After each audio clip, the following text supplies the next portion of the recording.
What's up? What's up? Come on, Ari, give us your what's up. What's up? Well, that's it. We're back. It's time for Here's the Thing Live. We're doing a very special episode today, the first of our genre Crash Out. We're focusing on Scary Movie coming out next week, so we decided to look back at the history of not just Scary Movie, not just the Wayans, but the whole kind of subgenre of spoof that this movie inspired. But thankfully, I'm not alone in this brain melting task. I spent the last, almost 2 months watching almost 30 of these things, and I am joined by my co-hosts who did the same thing. I'll start on the top right next to me. We've got Ari, my new show co-host. I don't know who to blame. Was it me or was it you? Who came up with this idea? Well, I said, wouldn't it be hilarious? What if we actually did talk about all those parody films? But then I'm like, are there enough to talk about? Like, are there actually like even 10? And then you're just like, oh, A lot more than man. that. Oh boy. Yeah, Oh we were boy. debating because a lot of channels are going to do, top 10 parody films of this week, best of the Scary Movie franchise, best of the Wayans. But here's the thing: we don't just do a little bit, right? We want to go all the way, right? We're gonna dive in. So here's our second co-host here. We've got Andrew, friend of the show. You just a couple of days ago watched Disaster Movie live here on this channel. How are you recovering from that? Are you still hungover? I am doing okay. Thankfully, I will get into what I feel about that movie, but all I'm gonna say is that experience was the best experience that I've had with Disaster Movie. Not my most memorable, but it is the most fun. Yeah, I think we might get to that one pretty quickly. Like I said, we're not just going to do a top 5 or a top 10. We thought about doing a top 20, and you know what? That's not even enough. We're doing a top 25 of all these 2000s parody movies. We didn't, not quite all 2000s, but we tried to focus in on Scary Movie and all of the various offshoots of Scary Movie from these various writers or producers, or just kind of a vibe of what Scary Movie was going for. So yeah, like I said, here's the thing. We do live shows like this all the time. This is the first though of this kind, so I'm really excited to see how this one goes. It was a huge undertaking, more than I kind of thought it was going to be, but I'm really excited about it. Even though my brain is not quite recovered, I have a lot of nostalgia for a lot of these movies. A lot of these I hadn't seen though, so there's a particular era of like epic movie and superhero movie that is like really prominent in my high school memories. But outside of that, this was a whole entire subgenre of stuff that I had largely not seen before. How familiar were you going in, Andrew, and how do you feel coming out? I'd seen a lot of these, but a lot of these film new.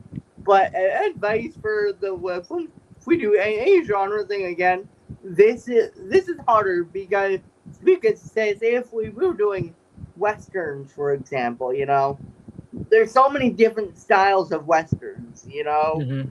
There's more comedy, there's more action, there's more drama. If you've seen one of these parody movies, you've kind of seen them all, Mm-hmm. So it's a lot harder with this list. But I was pleasantly surprised. I got the shit I was expecting. But then I was like, damn, some of these movies I'm pleasantly really surprised by. Yeah, so many of these I'd seen on lists of like literally the worst movies ever created, and some of them definitely are. Some of these were impossibly difficult to sit through, but I was surprised by a lot of them. So that's kind of what I walked out of this. A lot of these were so terrible, but there's a small handful that I thought were really fun times, and I'm like almost embarrassed to have said I had a good time with more of these than I thought I would. But Ari, you were very unfamiliar. Hadn't seen any of the scary movies going into this. I don't think you'd seen only maybe like one or two of this whole list coming in. So how are you feeling now? I'm looking forward to getting this out of my system. I think the last month has to have been the most mentally damaging mentally to my psyche like ever. Like this has been a wild time, and yeah, I wasn't even aware of like a lot of these. Um, I hadn't seen any scary movies. I'd seen very few of these. I think this was a very fun experience, but what an undertaking, man. I just can't wait to get this out of my system finally. Yeah, a lot of channels are doing lists on this. We decided to really go in and not just go in on the movies, but kind of explore like these personalities that define scary movie and define this whole genre. We explored a lot of the Wayans movies, and really, I wanted to explore like the writers who were credited on scary movie because there's so much infamous stories behind who stole this franchise from who and who created what. So really, the characters we're following across this are the Wayans. We have the Sean and Marlon Wayans who are really the writers of Scary Movie, and then you also had the very infamous Aaron Seltzer and Jason Friedberg, who are also credited as co-writers on Scary Movie, as well as Buddy Johnson and Phil Bowman. They came with the Wayans. Buddy Johnson was on the Wayans Brothers, and Phil Bowman co-wrote "Don't Be a Menace." So we'll get into the history of how all those people came together, but I think it's a very fun moment in history of what Scary Movie was, where they came to the Wayans Brothers after "Don't Be a Menace" was a huge hit, and their particular manager came to them and said, "Okay, that was a big, huge hit." They went to Sean Wayans and said, "What's next?" You know, as they usually do in Hollywood, when you have a hit, they come and they say, "What are you cooking?" And he says, "Well, I want to do a parody of Scream. Me and my brother have been talking about this. We want to rip on the cliches and those horror slashers and kind of like riff on it through a black lens." And his working title at the time was "Last Summer I Screamed Because Halloween Fell on Friday the 13th. We're going to get a lot of great titles in the episode, but I think that's one of the better ones. The original title, which seems to be a mishmash of a lot of what we're going to get. But their manager said to him, "Hey, that's a really good idea. You should probably get on that quick because, you know, it's really hot right now, those slasher franchises. You really would want to make that one quick." And then a couple of months later, that manager quits and goes and works with Friedberg and Seltzer, who then happened to pitch a movie that is very, very similar to what Sean Wayans brought up. So they kind of allegedly stole the pitch from the Wayans who went and pitched it as their own movie. So that's how we get these kind of competing visions of what Scary Movie is going to be. The Wayans go and they work with the Weinsteins at Miramax. They make "Last Summer I Screamed Because Halloween Fell on Friday the 13th. And as they're starting to begin production on this, here come Feinberg and Seltzer saying, "Hey, you stole our idea. We want credit." And you get these kind of three races here of three different films. Scream, If You Know What I Did Last Summer, which is Seltzer and Friedberg's version. Then you also have the Wayans film, "Last Summer I Screamed Because Halloween Fell on Friday the 13th.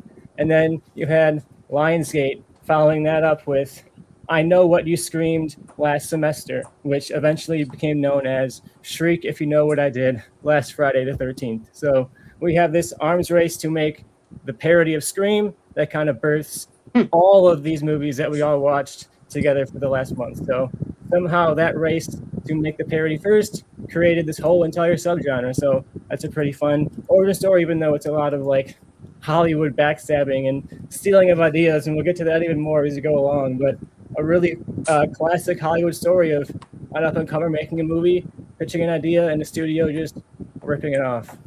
Yep. That leads us, I think, to our very first movie here on the list, number 25, the worst of the worst, according to us. We will start with you, Andrew, on your thoughts on Disaster Movie. You just watched it. Give us your thoughts fresh off the film. Okay, I've got a story around this movie. So I was like 13 or 14 year old, and I saw the trailer for this movie, and I said, "Hey, this movie could be funny." So I go into the theater, I buy a ticket to see this movie. So I contributed to the box office for this movie. Oh. And you know, I'm very infamous for even the most shitty movies. I will be nice to, and I'll find the silver lining. Every fucking time I've watched this movie, I really can't find it. Like the plot really non-existent. It's basically characters run to a spot. They see a parody. They run to another spot. They see a parody. They run to another spot. They see a parody. They run to another spot. They see a parody. And guess what happens next? They see a parody. They run to another spot. They see another parody. Exactly. And for most of the times, bodily functions or physical harm is the punchline. Always. And this is just awful. This, and from a lover of comedy especially, this sucks. Yeah, Ari, what did you think of Disaster Movie? One of the worst reviewed movies of all time. Do you agree with the reviling critics? Yeah, I felt this was pretty terrible. I came to the conclusion that this was terrible even before the 10-minute, if not longer, sequence of just a party and people just keep walking in the room. Oh, look, it's literally Juno. It's literally her. She's here, and she's gonna be a main character that's here for the rest of the movie. Oh, now we got Ike Barinholtz as Javier Bardem from No Country for Old Men. He's here. Don't forget, it's not even a parody. It's not even a parody film. You're just having the characters from those movies. Don't forget, it's me, your buddy, Dr. Phil. Oh, Ouch. God. One of Dr. Phil's multiple appearances in this list. Ouchie. That was, oh my God. I'm like, when the fuck is this gonna end? I was like, why? Why is this happening?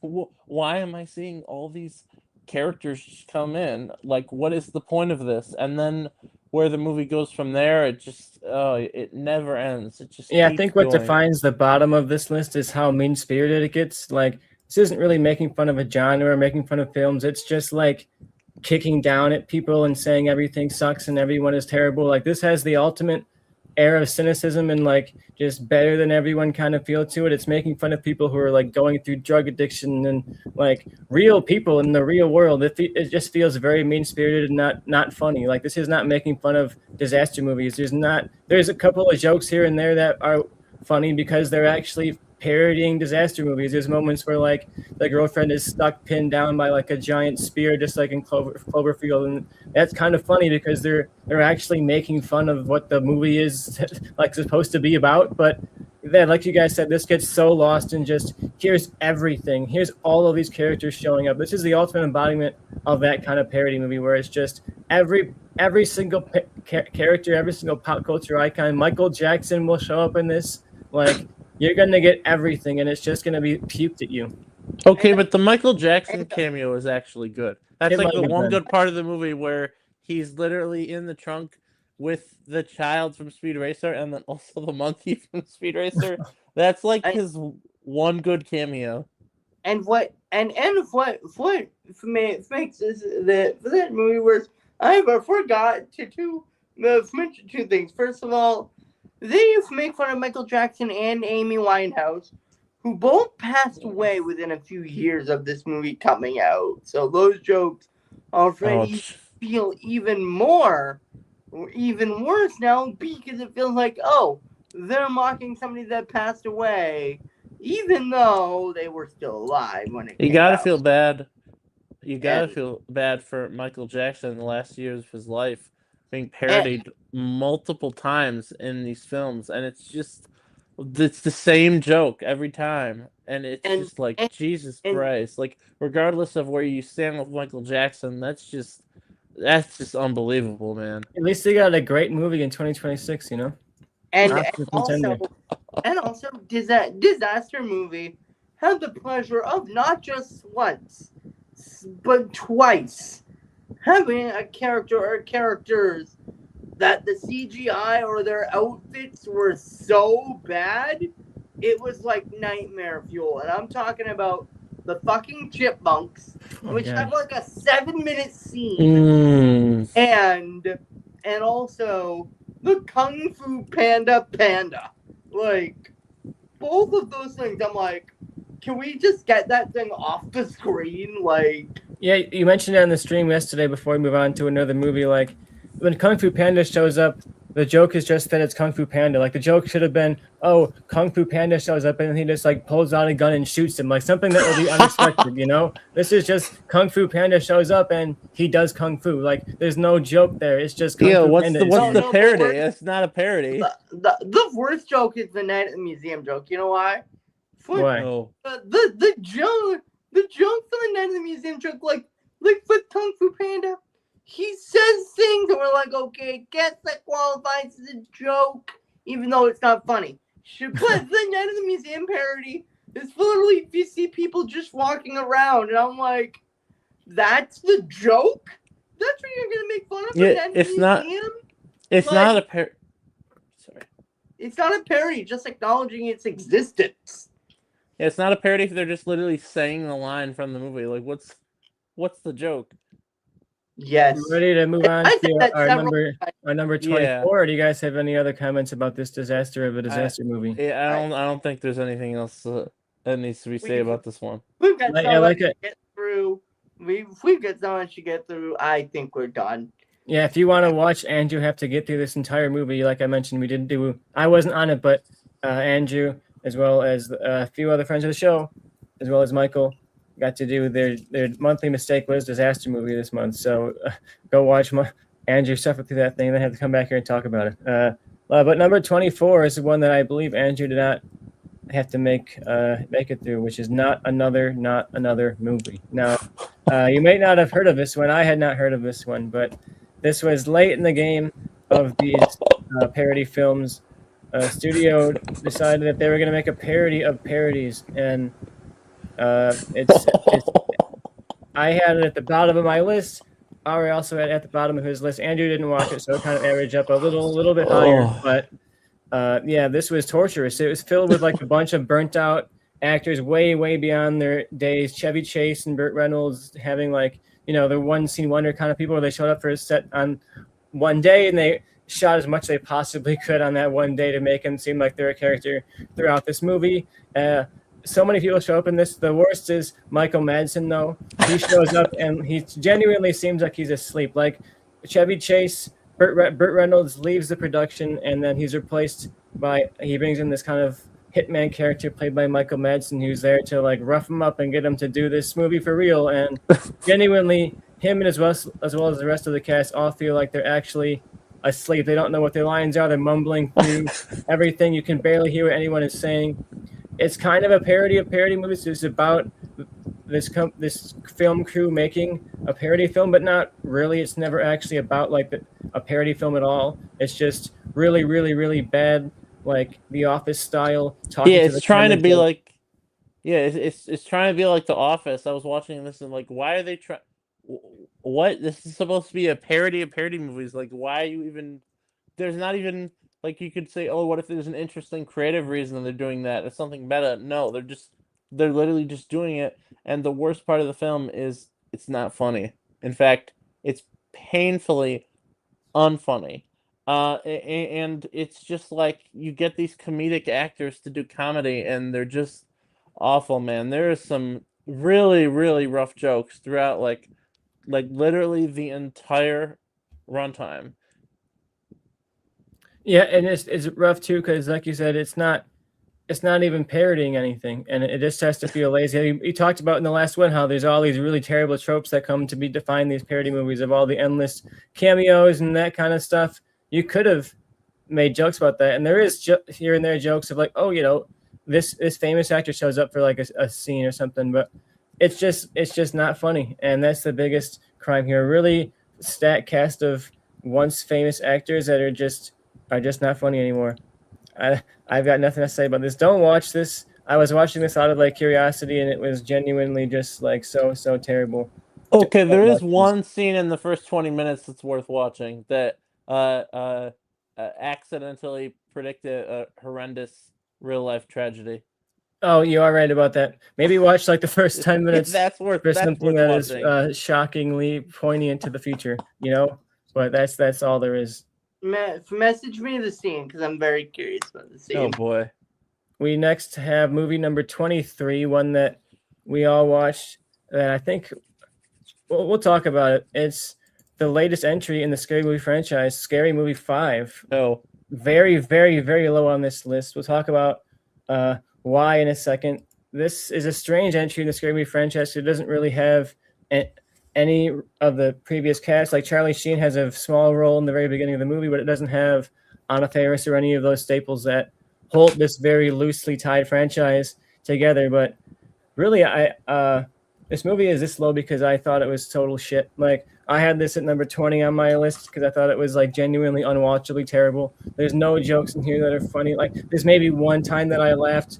The rest of it is just really, really, really terrible recreations of scenes from movies. And like I said, it doesn't have any of that charm. Like, even through a lot of those worst sequels of Scary Movie, you have those casts to make it fun. And people like Anna Faris are going to be fun in those movies. But this does not have any of that. It has none of that fun. It has none of that love for the source material. It's just totally unwatchable, tasteless garbage that I just hated sitting through. and you say tasteless. And just hang on a second. And you say tasteless, and the thing is, the previous ones, that's the joke, is they're just tasteless as fuck. But like here, it's just not. Like what generally what is any of this? Like, this is not good. It's not funny in any It's so way. tied to outdated films. It's really, really directly parodying Mama, and I'm imagining that none of us have seen that movie. Maybe one of us has or something, but like, who knows what that movie is now? When you look back at Scary Movie, everyone knows Scream. Everyone knows the premise of I Know What You Did Last Summer, even if you haven't seen it. What is Mama to anyone? What are some of these movies to anyone? This is just really, really terrible. I'm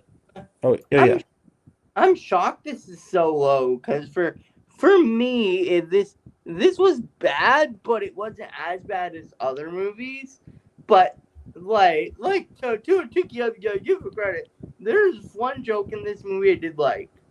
Oh, It's when they find the cabin in the woods, and they said that cabin in the woods. Oh, you mean like Friday the 13th? No, I mean with the one with the cabin in the woods. Oh, you mean this movie? No, I mean the one with the cabin in the woods.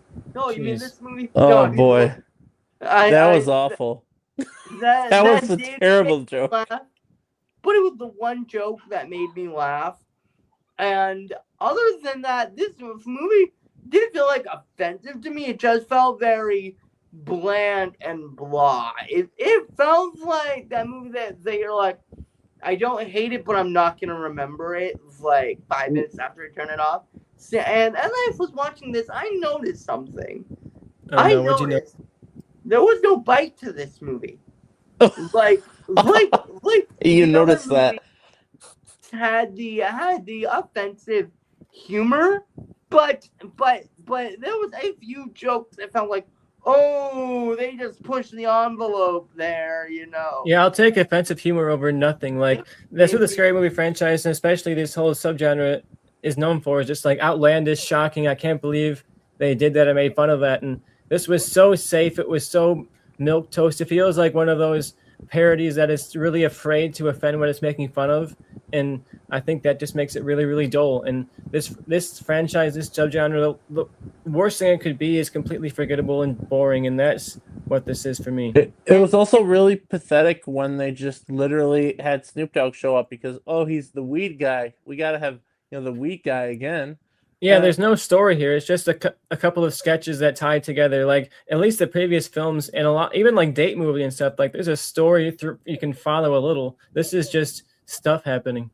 And there's also the fact that they had the two leads now be a white woman with blonde hair again, and then a black woman again. And like, wait, so you're just literally trying to like, did you think it was going to be the same? They thought you just wouldn't notice, you know? And thought we would notice. And also there was a few parodies in here that I did not get. Like it's like Black Swan. What does that have to do with horror? You know, Inception. Yeah, they're being very loose with their parody. Inception is a Leonardo DiCaprio like parody. Oh And man. That's like, it's a parody, but it doesn't forward the plot or anything. It's just like he shows up. There's a dream sequence thing. He does some like boob jokes or something, and then like he leaves, and there's no momentum to what's happening. It's just kind of, here's a thing that's going on. Oh, you froze for us. That was weird. All right, you ready to move on? I'm ready to move past this thing. Yeah. Yeah. Let's move on to one that just narrowly was one single point above this movie on the chart.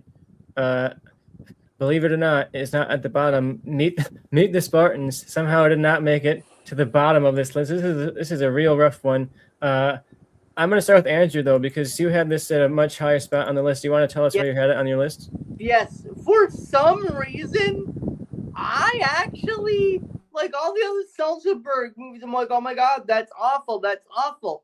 But for this one, I'm like, it's bad, but it feels like one of those bad movies that you watch and feel like if you secretly like kind of a thing, you know. Yeah, I could feel that. There's definitely some funny moments. Like that's why it was higher than others on my list. Because Scary Movie 5, totally forgettable, nothing movie. This has really memorable bad jokes in it, which I think is better than nothing. And like the opening bit with Happy Feet is so insane and so vulgar, and it goes on for so long that like it actually starts becoming funny because it's just so escalated and so absurd that I couldn't help but laugh at some of the jokes here. And when it comes to escalating and going on with things, wait till we get to another one because there's one scene that I want to talk about later on. But so there's one line in this movie that for some reason got me. And which one? It's when one of the Spartans says, "Wait a minute, are you telling me Traitoro was a traitor?" Jeez. And for some reason that line was so dumb. But it makes me laugh. So this is one of those. It's so dumb, but it makes me laugh. You know it's bad when the incredibly tasteless, just like straight up evil bit where they have different people are being thrown down into the well, and one of them is the serious drug addiction and mental illness. That was those Britney Spears, right? Yeah, as well as several others.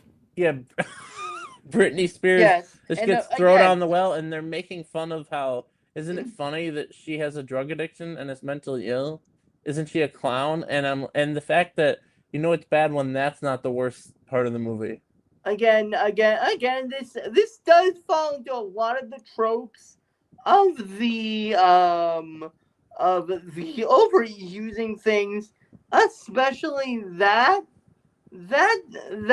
the long into the one part in the fucking dance off in the middle of the movie. That lasted like 5 At least usually the dance offs are like, oh, it's over, like we're getting to the dance off. I can finally start getting ready to go, not here. What about the opening scene? Can we talk about the opening scene? Oh yeah, I left that hanging for you. I almost covered it, but I know you want to talk about Happy Feet's cameo. So tell me about Happy Feet.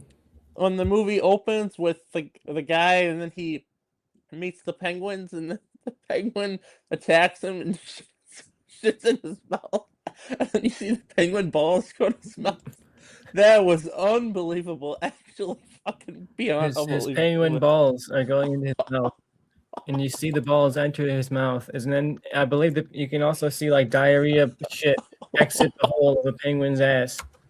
We're not getting monetized on this video. I'll tell you that. There's one line that gets. There's one line that gets me at. It's during the credits. I mean, if you know how disaster movie the Dating Matt Damon one, which I did not like. This one has I Will Survive, and I will admit, when I'm watching it, I'm getting into it, and I'm like, jeez. For some reason, this is fun.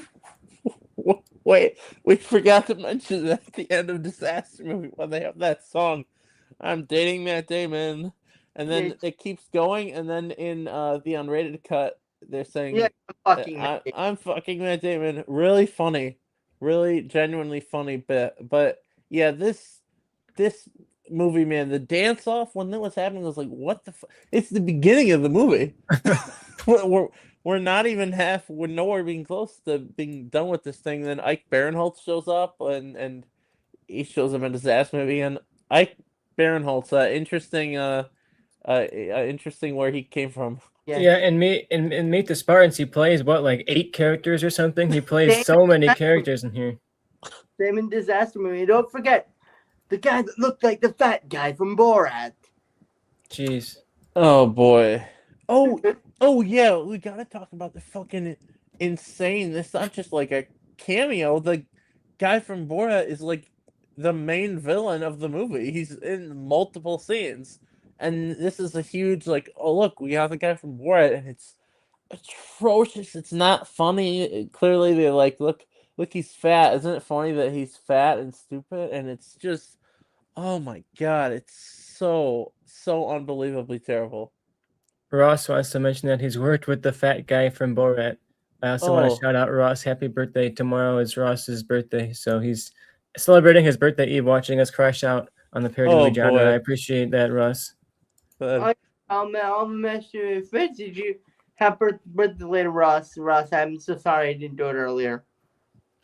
All right. I think we're ready to move on out of the Meet the Spartans territory to yet another pile of shit. You know, we still haven't gotten out of the half-star territory from me, so we're still crawling our way up. Let me pull up the image here. We have the one and the only epic movie, one of the most infamous disasters of film ever. I have so much nostalgia for this. I watched this so many times when I was in like sixth grade or something when it came out. Like I went and saw this opening weekend with all my friends, and we all thought we were like so cool and so edgy to have gone and seen this movie. And we watched it again and again, like every single weekend when it came out on DVD. We bought the unrated cut and thought we were like, I was like anxious. My heart was racing because I was like, I'm not 18. I'm watching the unrated cut. I'm gonna get in trouble. Like someone's gonna find out. They're gonna find me. You know, they're gonna know I'm watching this. And yeah, I can't even tell you how many times I watched epic movie and how many of these lines are ingrained into my brain forever. Like when I watched Greta Gerwig's take on Lion the Witch, No Wardrobe in a few years, I'm not going to be able to see anything other than epic movie in that. When I watch Tim Burton's Charlie and the Chocolate Factory, I just see epic movie. And this is ingrained into my head. There's so many lines from this that I quoted with my friends endlessly. A lot of ones that we probably should not have been saying, but we didn't really know what we were doing when we were that age. But yeah, this one defines so many memories from my childhood. But yeah, that nostalgia did not make it any better for me. When the movie opens with David Carradine, Bill from Kill Bill, the movie opens with him doing some weird dance and helping her figure something out, and it's like, what the fuck? Like they actually get some real actors in some of these. Yeah, what did you think, Andrew? Epic movie. I was not a fan of this movie like at all. This is worse than Meet the Spartans for me. Like this is worse. And there's this one Borat scene that annoys the shit out of me. Only one. It is the scene where he goes, "This is my sister. She's number 4 prostitute in all of Narnia." Do you know why that scene annoys me? Why? Well, if you watch Borat, what does he say? "This is my sister. She is number 4 prostitute in all of Kazakhstan." So I'm like, so let me get this straight. Your comedy was changing the name of the location, not changing the number, not changing how you know the person, not even changing the profession.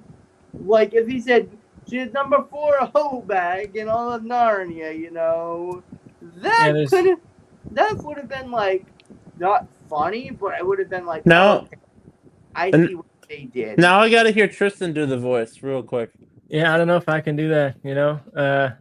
This is my sister. She is number 4 prostitute in all of Kazakhstan. She is number 4 prostitute in all of Narnia. Oh yeah. Yes.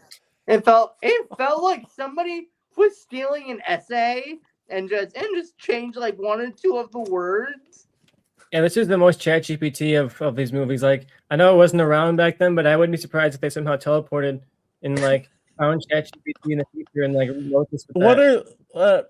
Let's talk about what are our least favorite moments from the what's the worst of the worst, do you think? Do you think what's the scene in the cave where they have was that punked? What was that? That was pretty rough. Yeah, there's a punked reference. They have a very, very annoying cameo from, not Ashton Kutcher, but a guy playing Ashton Kutcher, and he's getting punched in the face, and that's the joke. He's being punched in the face, and then he gets back up and he's punched in the face again. So many of these jokes are just someone gets punched in the face. And I always remember though the joke from here where they do the Superman Returns slow-mo shot where Superman gets shot in the eye with a bullet. And it was like the trailer sting for Superman Returns, like over and over and over and over again. And it was a trailer sting for this movie too, but the punchline is that it slow-mo shoots him in the eye, and he's like, "Oh no, you shot me in the eye! What the fuck? Why'd you do that? You shot me in the eye!" And he's just in serious pain. And it reminds me that so many of these movies the parodies are not actual scenes. There are scenes in the movie, but they're scenes from the trailers, right? They're not like referencing specific plot points. They're not like deep cutting for any of these characters. It's just referencing like the scene everybody knows from Superman Returns because it was in the trailer over and over and over again. Like, it's not going to make fun of Superman Returns and it's really self-seriousness or anything like that. It's not going to make fun of like, oh, Superman's kind of a creep in that movie. It's just going to make fun of the scene that you know from the movie. And the big problem is this actor, Adam Campbell, is also in Date Movie, which we'll discuss. He's just not funny. He's not funny. I mean, it's not necessarily maybe against him because no one else is funny either. But yeah, Jesus Christ, man, this is just beyond. When Jack Sparrow shows up, it's like, oh boy, on, what are we doing? When Crispin Glover is Willy Wonka, what the? Is this the Harry Potter one where we have the Harry Potter cast shows up and the joke is that they're like old and ugly, Like I think so. I think it is. Joke. Old people are ugly and old. When my least favorite was the Willy Wonka scene, the real human parts. I'm like, oh, it's just violence for the next 2 minutes. Yeah, when Cal Penn drinks out of the chocolate river, and then he's like, "No, that's the sewage pipe." I'm like, "Fuck! What? Stop! What is this?" Oh yeah. I want to say epic movie forever, but I feel like we got to move out from the epic movie zone. Gotta come on. You guys have any final thoughts before you leave epic movie behind? No, it's fucking terrible. Yeah, I think no. We're And funny enough, there's 2 movies that I have on here that are worse than epic movie. We have moving on to one that is better than epic movie according to our score. It's actually quite a lot better. But we're making a big jump up in scores after this one going forward. It might not say much, but like the score average is going higher much higher between these next couple of movies. We are now back to the Scary Movie franchise for Scary Movie 4. This was at number 15 on my list, 16 on Ari's, and 12 on Andrew. So we were kind of aligned on this one. Andrew was a little bit higher than the rest of us. I think this one is kind of okay. Like, I appreciate some of the bits here, especially like the Saw stuff is pretty funny. Like the Grudge stuff is pretty funny, but it doesn't quite hold together as much as the other Scary movies do. But there is definitely some funny bits here. I'll start with Andrew first though, because you liked it a lot more than us. What were some of your favorite parts? Freedom.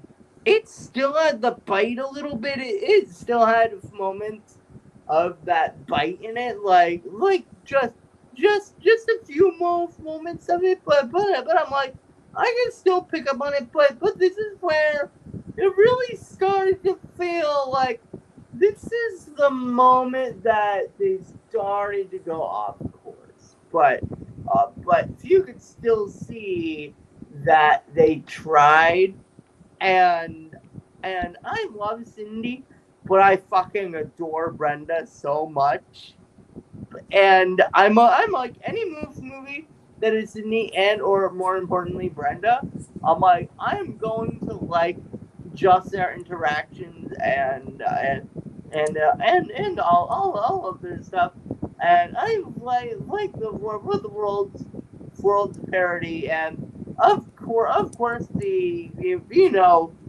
whole part where she's trying to speak. I think it's Chinese, and she's like Mitsubishi,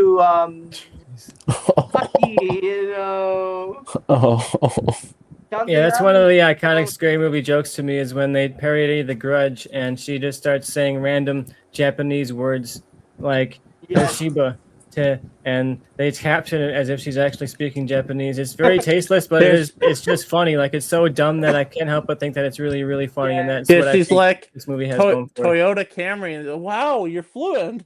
And yeah, the Camry is.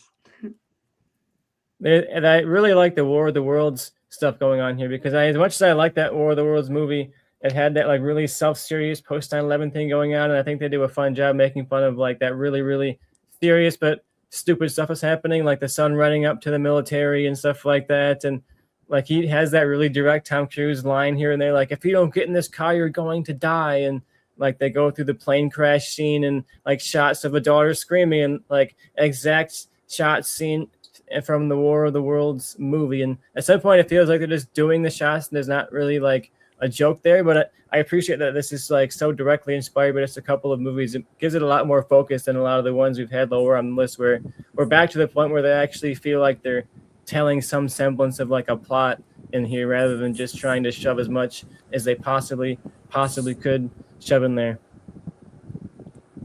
The Saw opening is actually kind of fun.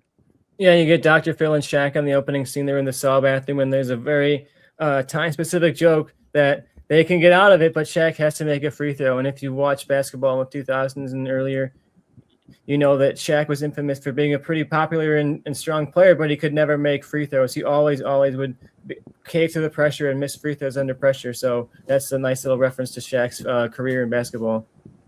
I also thought the $1 Million Baby scene was really, really hilarious. Yes. The flashback to where you get the one scene with Simon Rex, who is a regular in a lot of these movies, what happened to him in between films, and they parody the slow-mo neck break from $1 Million Baby, but it spirals to like everyone in the whole crowd is slow-mo neck breaking, and like the ref and the audience and everyone is dying, and they're playing like the really exaggerated music from the movie, and genuinely so funny. And when I did go and watch $1 Million Baby after seeing this, it was impossible to not laugh.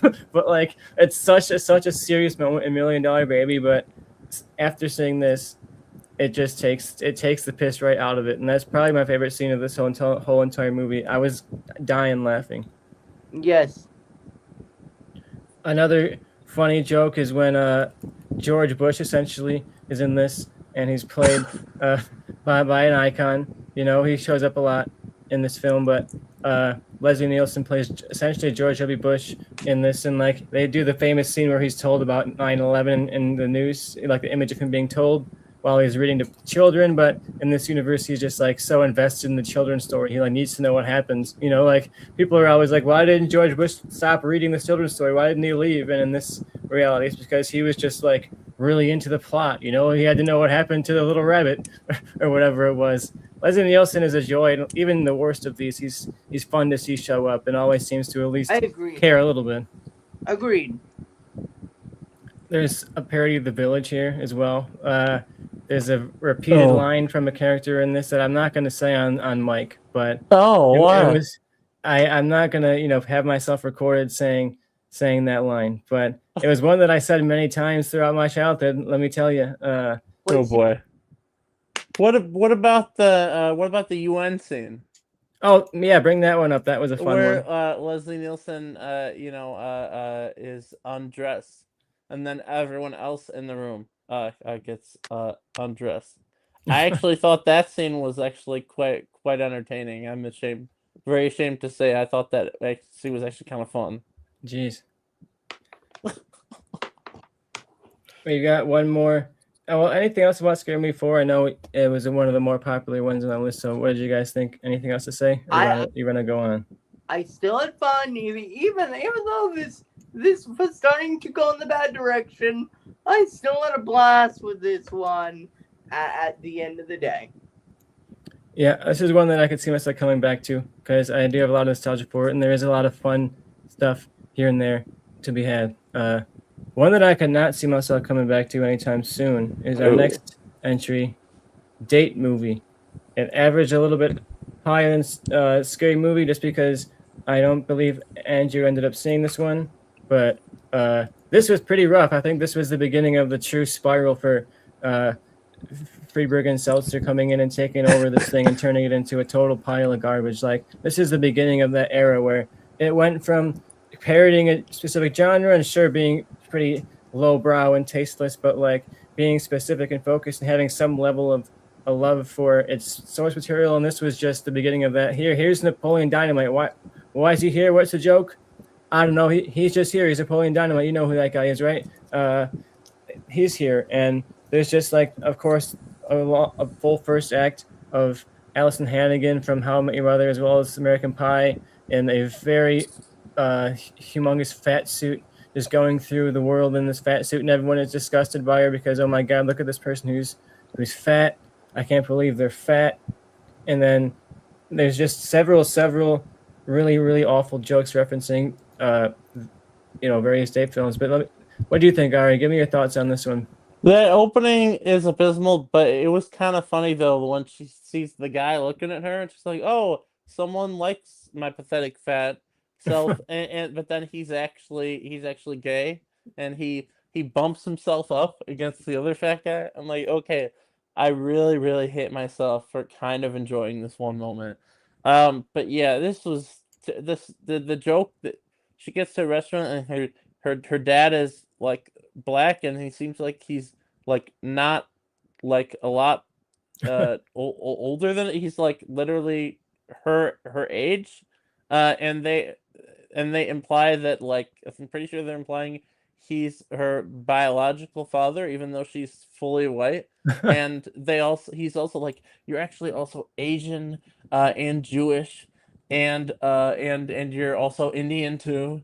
And it's like, okay, this is just there. And there's some terrible physical jokes in the movie when someone's being rubbed up against her dad's titties, and it's like, oh my God, what? Come on, what is this, man? This feels like it was written by a child who thinks they're the edgiest person ever, and this is absolutely hilarious. The problem with these is they think they're actually hilarious. Like, they think they're genius. Yeah, I think that's part of the problem is they think they're really funny. Like, there's jokes that are, like, in theory funny. Like The Bachelor, there's a Bachelor joke in here, and like the actual host of The Bachelor shows up, and the joke is like, instead of just getting rid of the contestants and kicking them off the show, he shoots them with a shotgun and kills them. And like, that could be a funny joke, and it's like funny for a second, and then like, but the execution of it in the movie is not funny. Like, it just keeps going on, and like, there's no actual punchline beyond that. It's just he shoots them, and you're waiting for it to escalate. You mentioned that a lot of these the best ones of these like escalate from one to another and start snowballing, and these don't really escalate. They just kind of sit on the same note. Like, there's the one Harry Met Sally, I believe, is the one reference where he's at the restaurant, and they reference that very famous scene from the movie, which is funny in the original movie, but that's another one that in theory could be funny. Like, what if they did the Harry Met Sally scene, but it's like the guy doing it? That would be kind of weird, and it would be extra creepy. But it just keeps going and going and going, and it's not very funny. But I do want to talk about one joke that definitely keeps going and going and going. You can't leave Date Movie without talking about the Meet the Parents sequence in Date Movie. Andrew, I know you're a big Meet the Parents fan, so I wish you would have had a chance to see how this movie lampoons some of the famous Meet the Parents lines. Just like, if I had nipples, if you can make anything with nipples, and I had nipples, Greg, can you milk me? And he pulls up his shirt, and he has not just normal Robert De Niro nipples, he has like cow nipples. He's got like udders across his whole entire chest, and they do a lot of those things where they'll say a direct line from Meet the Parents, but they don't actually have like the setup for that line. Like, they have him say, I have nipples, Greg, can you milk me? But they don't actually have the line where he talks about milking things with nipples. So there's no like setup to the punchline. It's just, we said the punchline from the joke, but not the actual joke. We got to talk about a certain feline character. Yeah, if you see Meet the Parents, there's a joke that they potty train their cat to pee in the toilet, and they reference that here. It's not just potty trained to pee, it's potty trained to take very loud and very long diarrhea shits.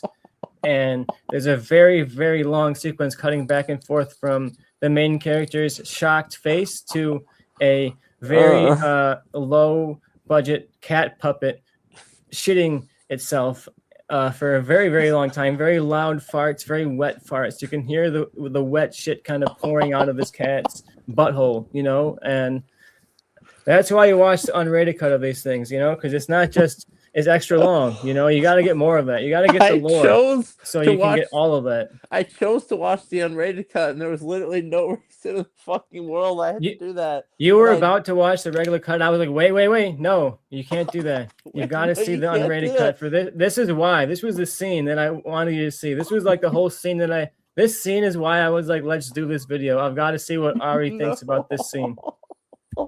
Oh, it's fucked up. That's like the hardest I've ever laughed in my entire life, but it was genuinely the worst thing I've ever seen in my entire life. Yeah, we tried to separate ourselves and not share our thoughts, not watch these together, but I couldn't help myself. I was like, Ari, I gotta be on a call with you for this. I didn't tell him why. At first you were like, I just want to hear your reaction to the opening scene. It's gonna be hard to resist the rest, but it's just gonna be the opening scene. But it was not just the opening scene. The last scene I want to mention here is the Lord of the Rings reference. They go to the thrift store, and I don't remember what they're buying or selling at the thrift store, but the joke is that the Fellowship comes in, Frodo and the Hobbits and all the gang come into the thrift store because they're going to sell the One Ring to rule them all for like $50 so they can go buy some cocaine and hookers. And that's the joke, I guess. Frodo wants to sell the One Ring, and then Gandalf shows up and says, "Oh, you can't sell the One Ring."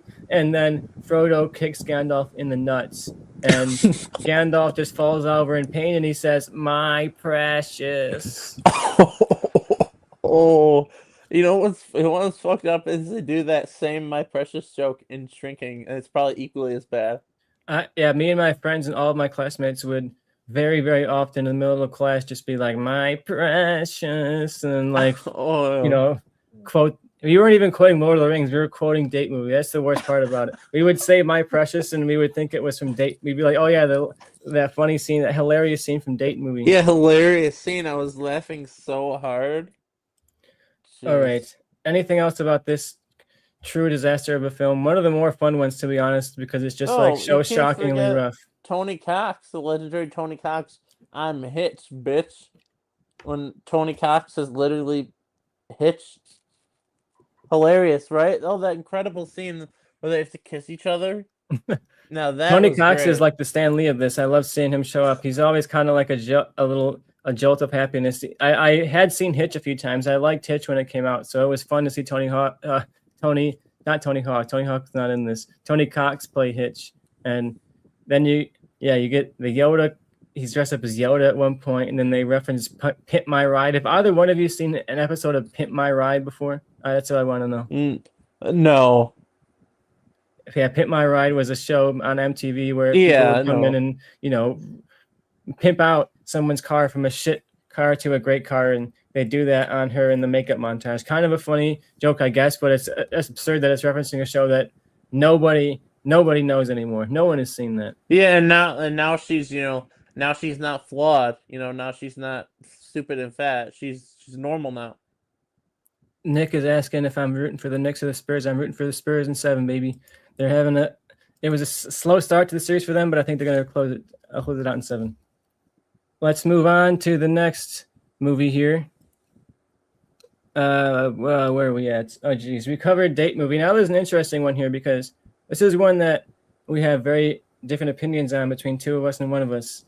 Oh. And that one is An American Carol.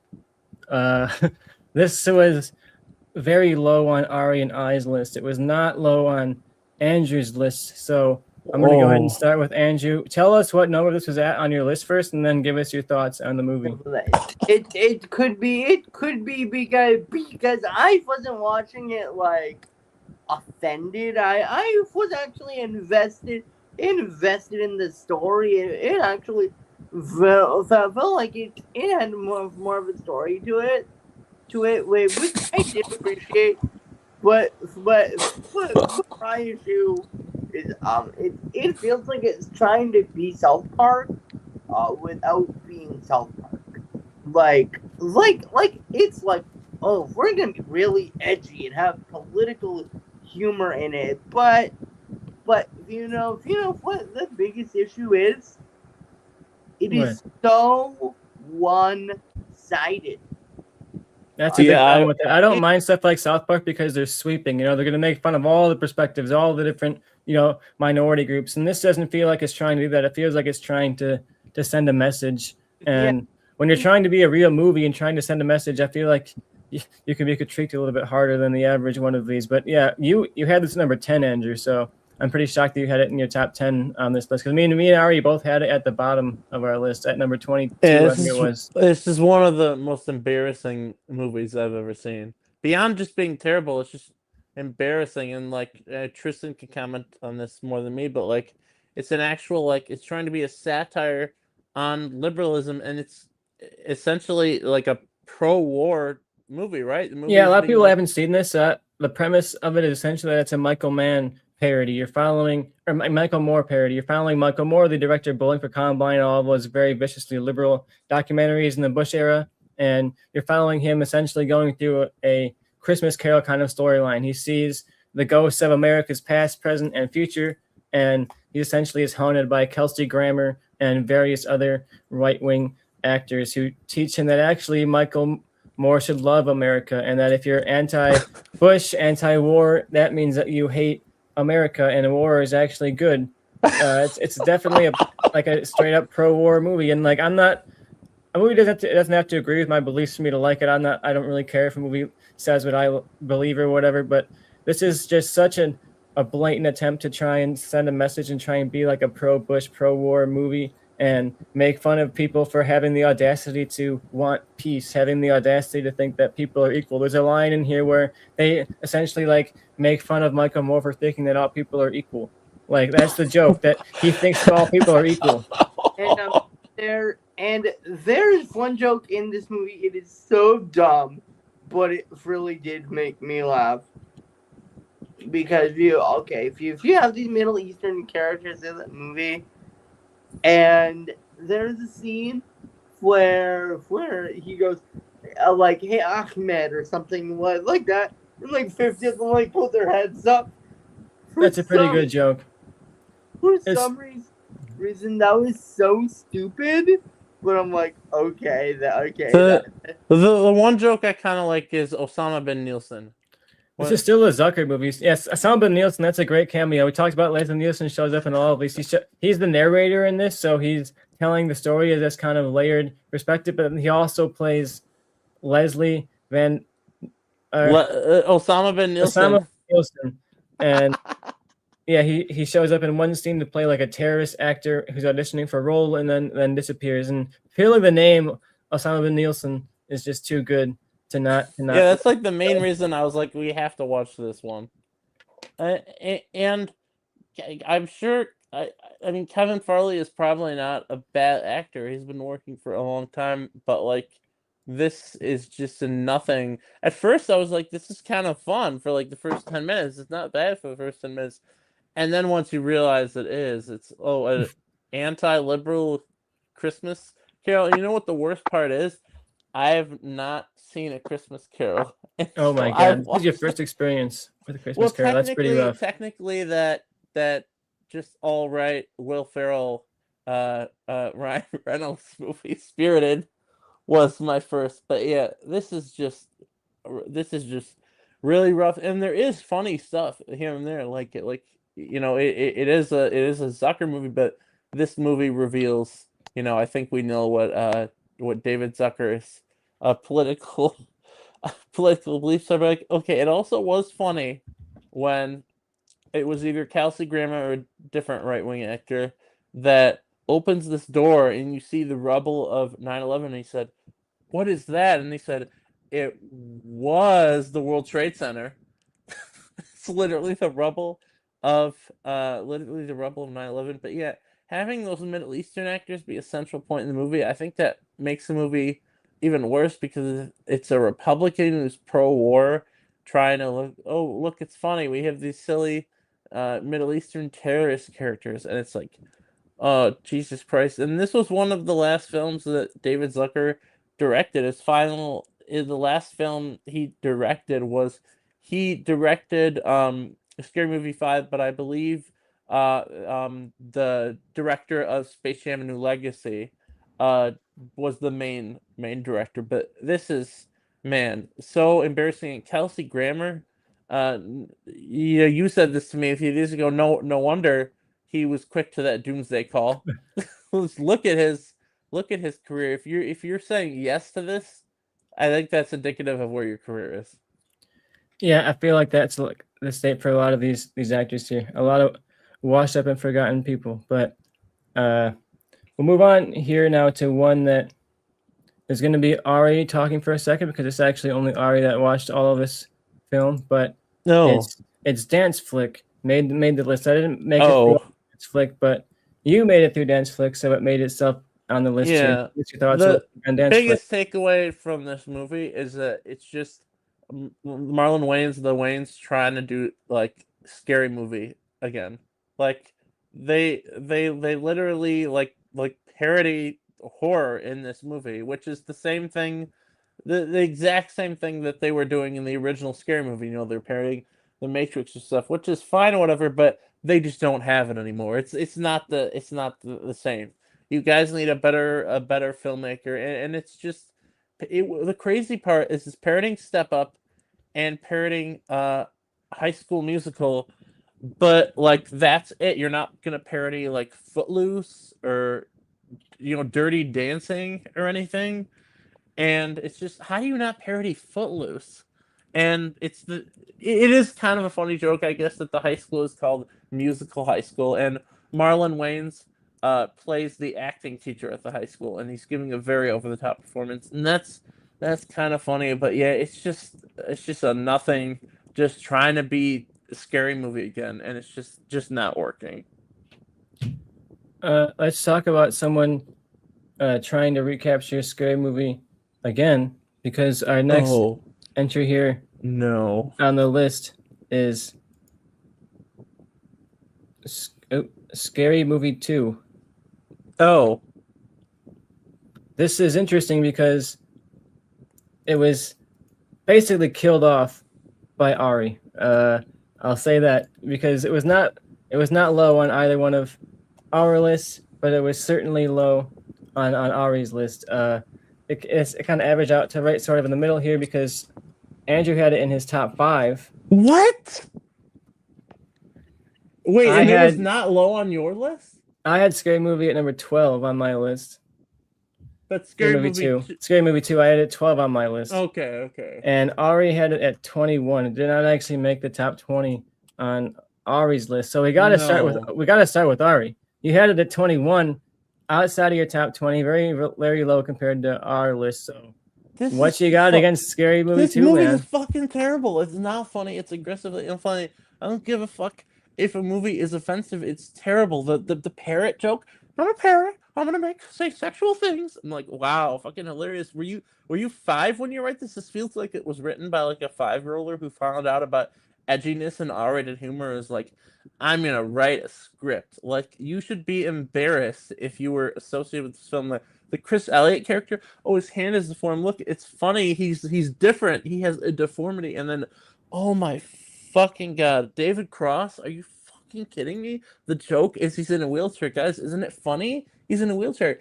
Get it? In the scene where he's crawling up the stairs, she's like, "Do you need some help?" He's like, "No, I got it." And he's dragging himself up when the woman is trying to seduce him. I'm like, wow, I've never seen this before. This is hilarious. And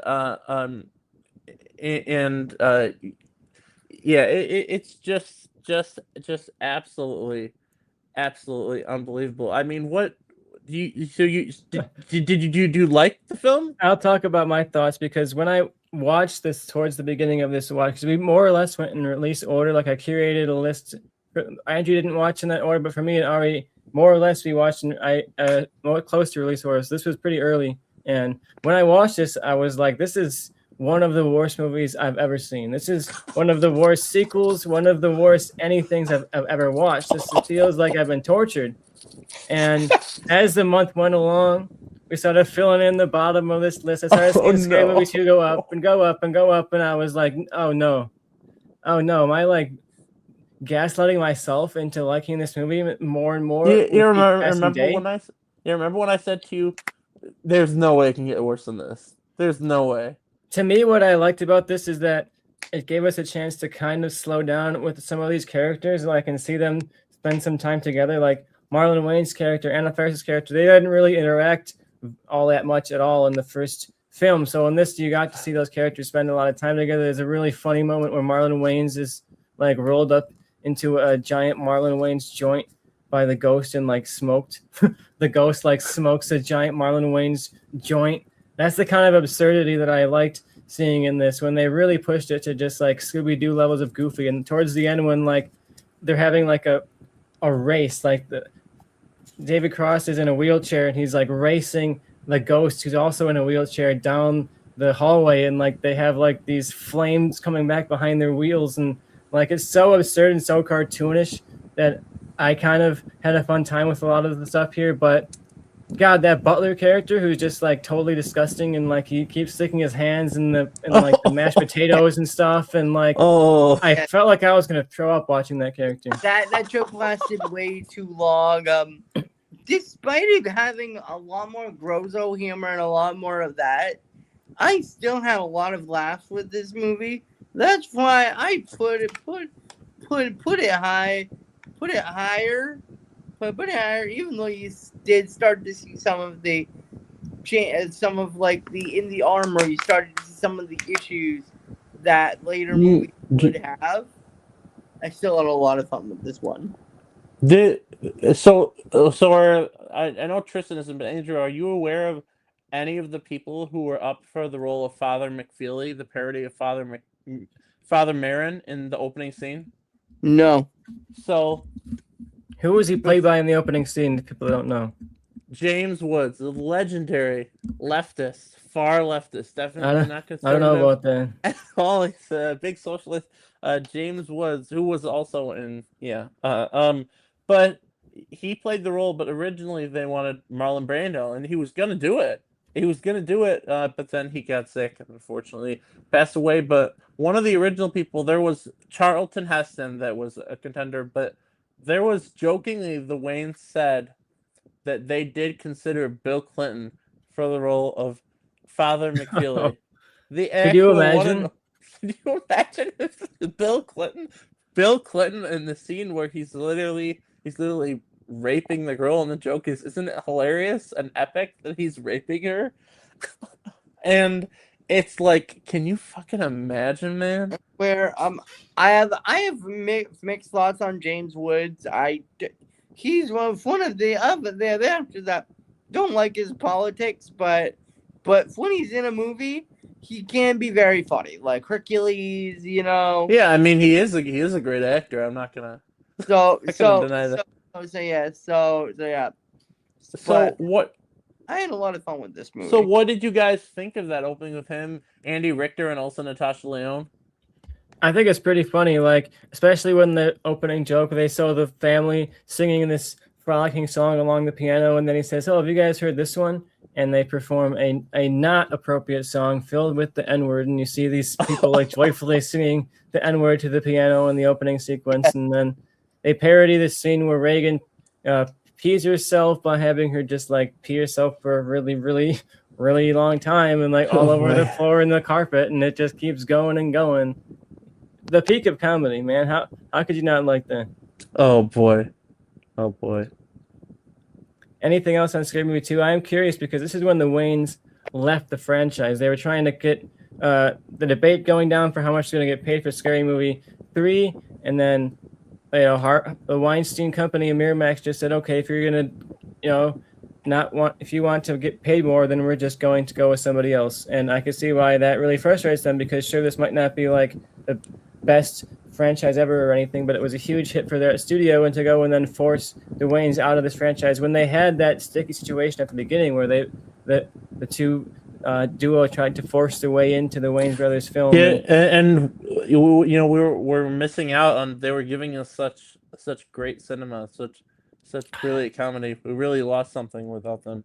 Maybe we did. This was high up on our list. Maybe we're finally going to come back to the quality of Scary Movie 2 with this one. Yeah, you just didn't get the humor. Yeah, it was just too sophisticated. I didn't get it. That it was like scary movies, but funny. Another anything else you want to say, Andrew, on Scary Movie 2? No. Scary Movie 2.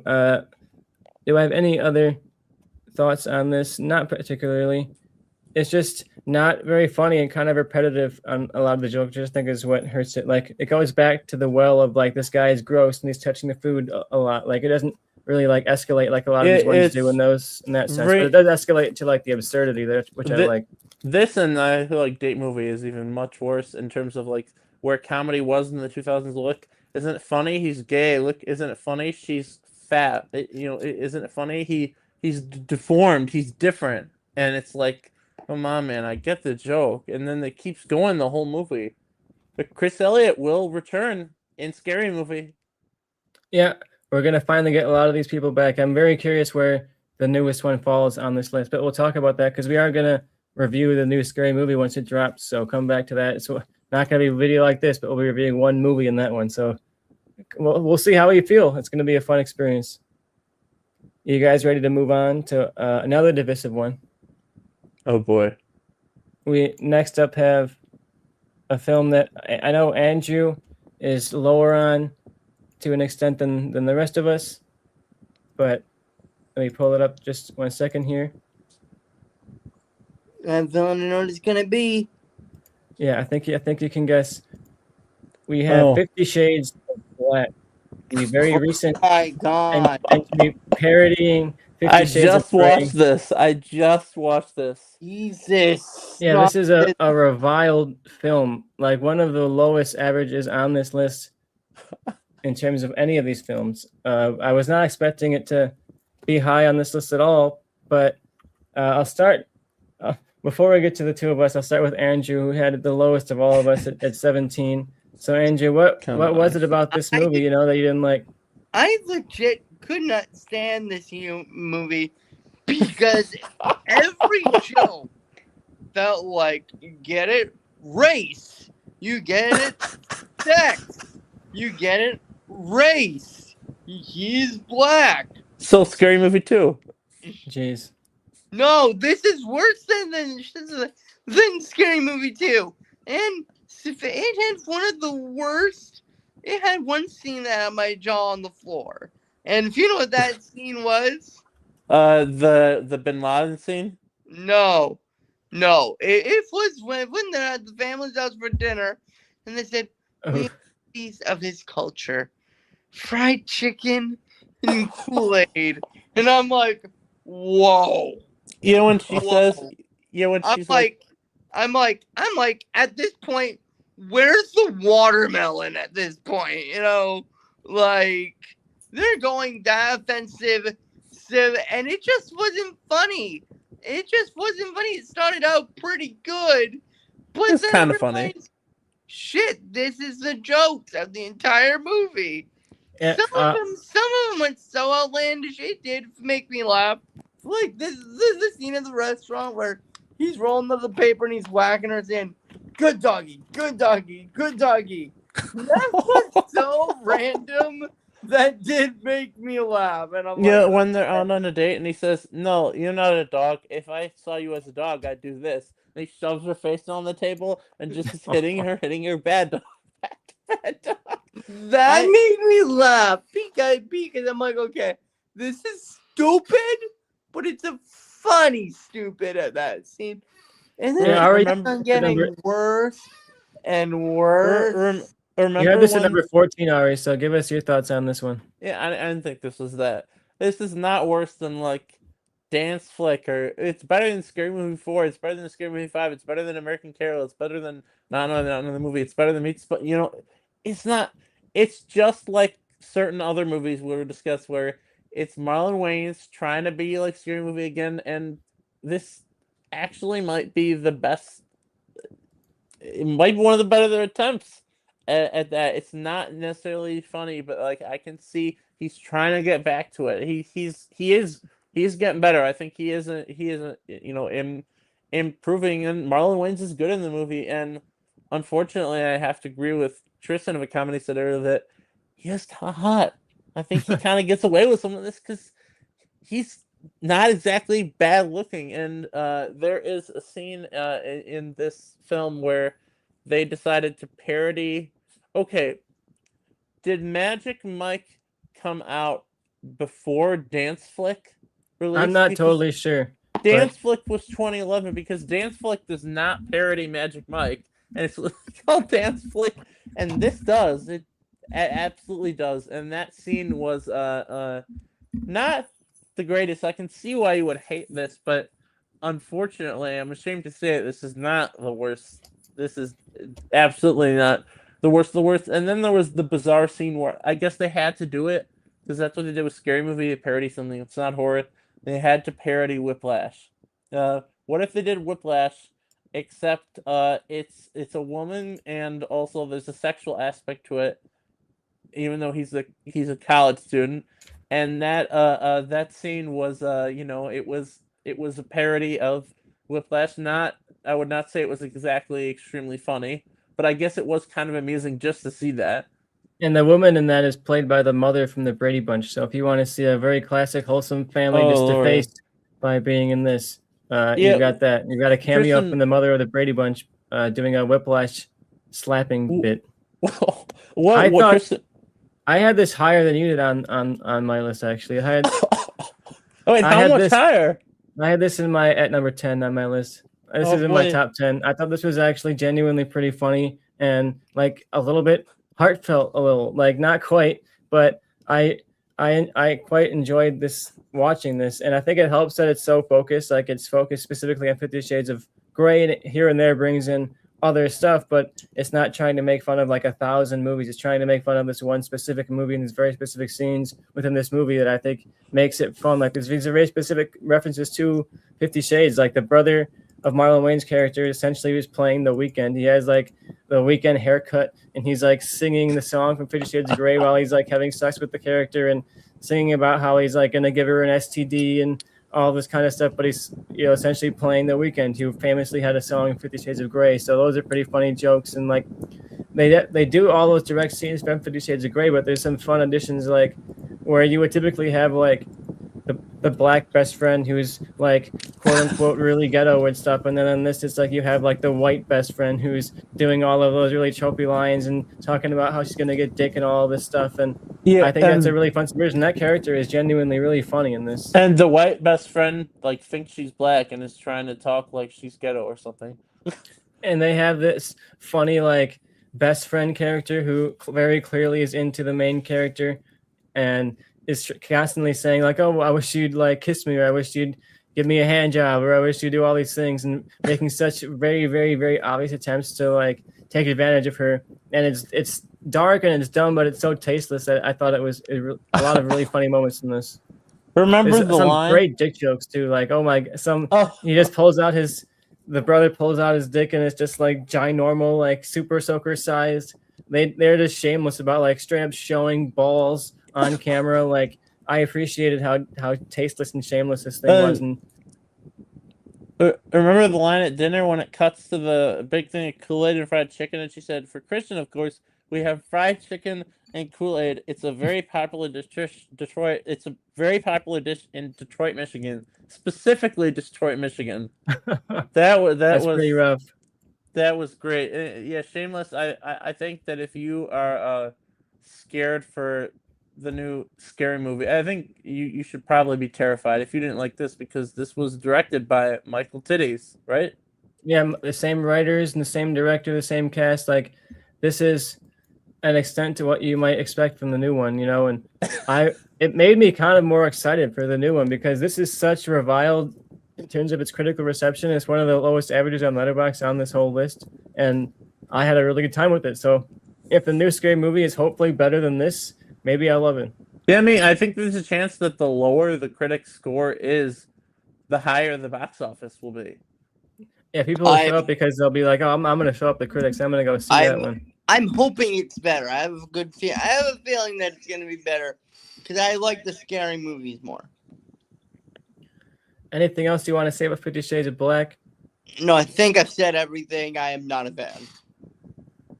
Yeah, I actually kind of recommend this. If you're avoiding this and you like just kind of humor that Marlon Wayans goes for, I think you're going to enjoy it. So obviously, if you hate Marlon Wayans' style of humor, you don't like Scary Movie, you don't like any of these, you're not going to like this. But if you're somebody who vibes with these movies and likes that kind of really raunchy, really offensive humor, I do think you could get a lot of fun out of this.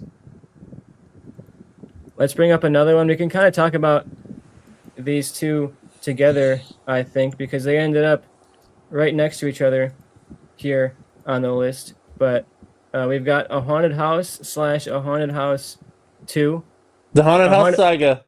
haunted house 2 averaged out just narrowly above haunted house 1. I did But not have the chance to watch these ones. yeah, only me and Ari watched these. Oh, Are the damn. recent Marlon Wayans parody horror films, trying to focus to an extent on the paranormal activity structure, but then bringing in stuff like The Devil Inside and all these different possession movies of the time. There's some pretty fun characters here and there in this one that I think make it higher on this list than average. It's not one of their best movies, but I personally had 50 Shades of Black higher than I had this. But these are a pretty fun return to form. You get some of the famed faces back again, like the actor who played Doofy in Scary Movie makes his return to the Wayans universe.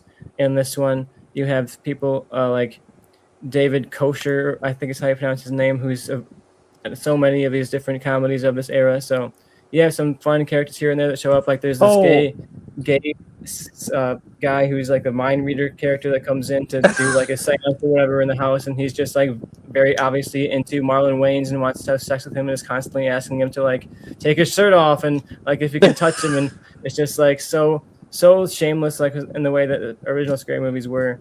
Which I enjoyed some of those characters. He just randomly out of nowhere is like, so have you ever been with a man before? Have you had a boyfriend before? Have you ever thought about trying something? He's like, no. Why do you keep having silly? He's like, no, never mind. I was just wondering. We also forgot to mention for 50 Shades of Black that we have Fred Willard from Epic Movie and Date Movie. So it all comes back around. It all connects.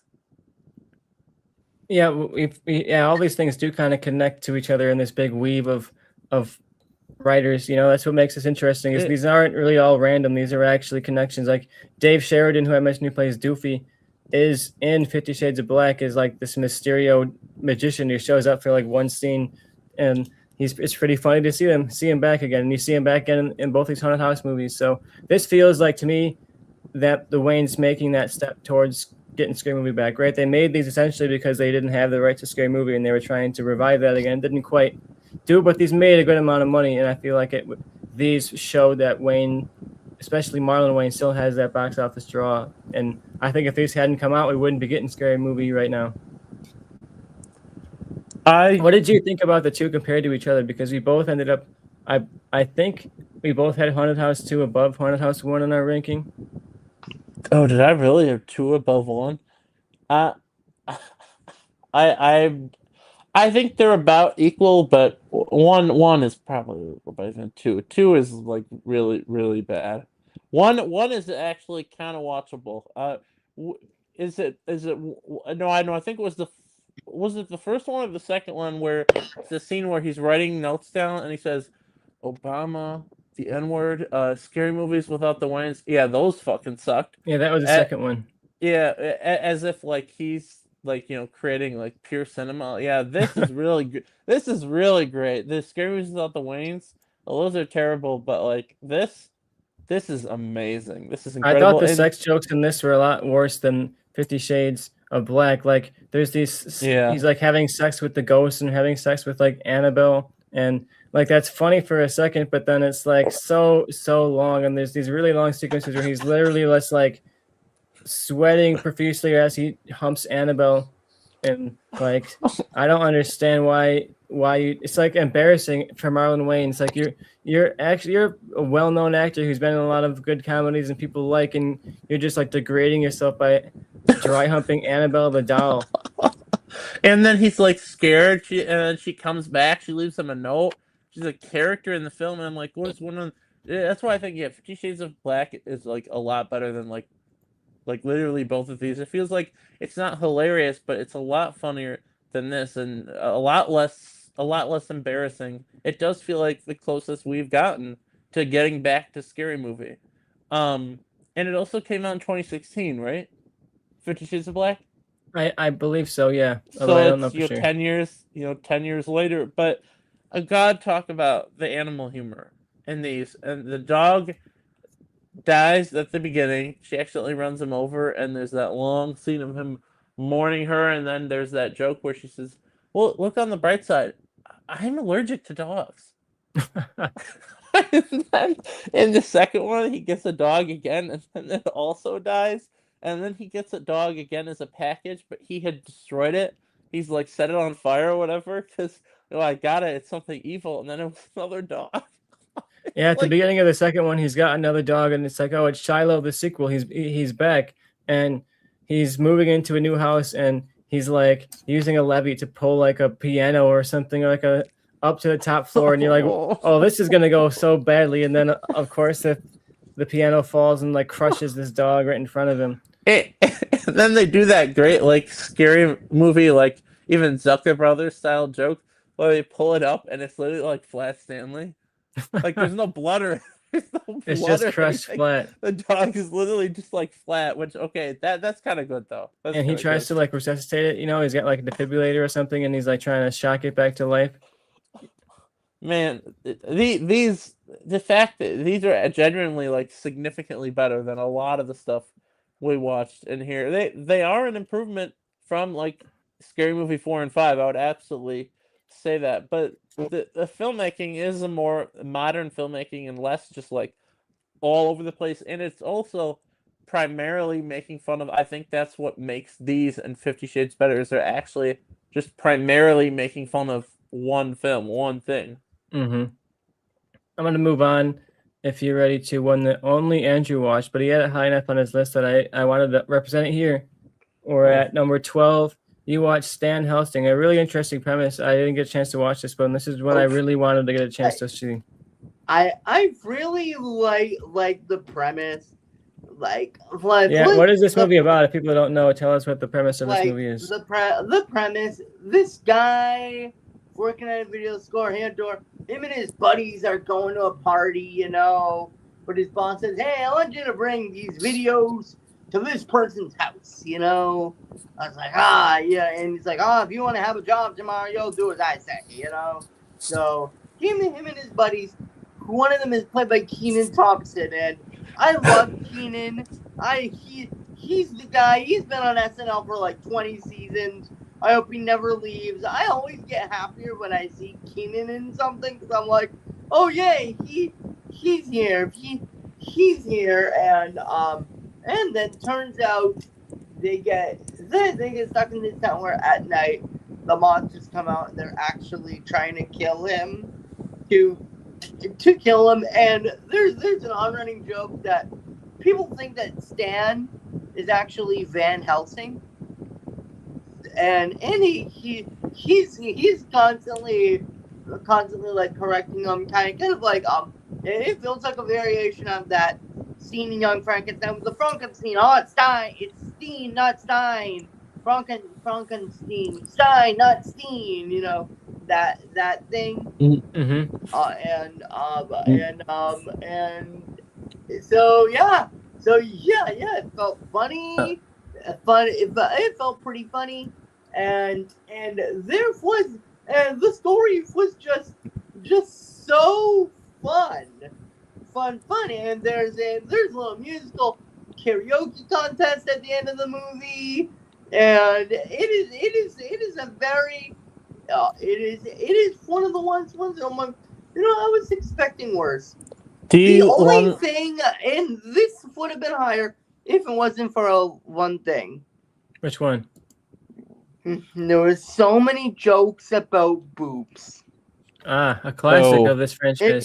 Classic gag. You can't go wrong with a boob joke, But it felt like there was like 60 of them in this movie. So that is the fun thing. But still watching it, I'm like, you know what? I would watch this again. I actually would watch this again around Halloween. It's silly enough. Leslie Nielsen it shows up in it again, and I just really recommend this movie. It is a lot of fun. It's one that's under the radar, and one that I would recommend. And you can promise us there's no scenes where Leslie Nielsen cross-dresses, right? I don't remember if he crossed us. I think he may. That sounds great. Maybe I do have to watch this. He actually does. That actually happens in the movie. Andrew, I wish you could describe that scene in detail. Where he's in a restaurant and they go, waitress, and then he turns around and he starts talking like Leslie Willie Nielsen. and I definitely recommend it, especially around Halloween. This is one that if you're sick of the typical slasher horror movies around Halloween, add this onto your list with things like Zombieland and Beetlejuice. I think I could see myself watching this year just to keep the parody movie thing going a little longer. I think it might be in my watch list for October. I'm hyped. Next up, we've got one that's going to be an inverse of that because Andrew did not end up making it. Probably. Andrew did not end up watching superhero movie. Me and Ari made it superhero movie, and we had it like around the same spot on our list, but I thought it was pretty good. Like you mentioned, it helps when these are focused on like one or two specific movies and they're able to follow that plot structure and then have jokes kind of interweave with that plot structure. And I think the superhero comedy stuff in here actually does work. Like a lot of the genre parody stuff is like the weaker part of some of these movies, but for me, when it actually parodies like the X-Men and like Professor Xavier and all of those characters, it actually is pretty funny, and they make clever references to the characters. It feels like it's actually done with like some level of a love for the genre too. It's not like, oh, this superhero stuff is so terrible, we hate these characters. It actually feels like it's made by like people who kind of like the structure of these adventure movies and kind of like the camp of these villain performances. And there's a lot of fun to be had in the superhero movie with that kind of stuff. What did you think of this one, Mari?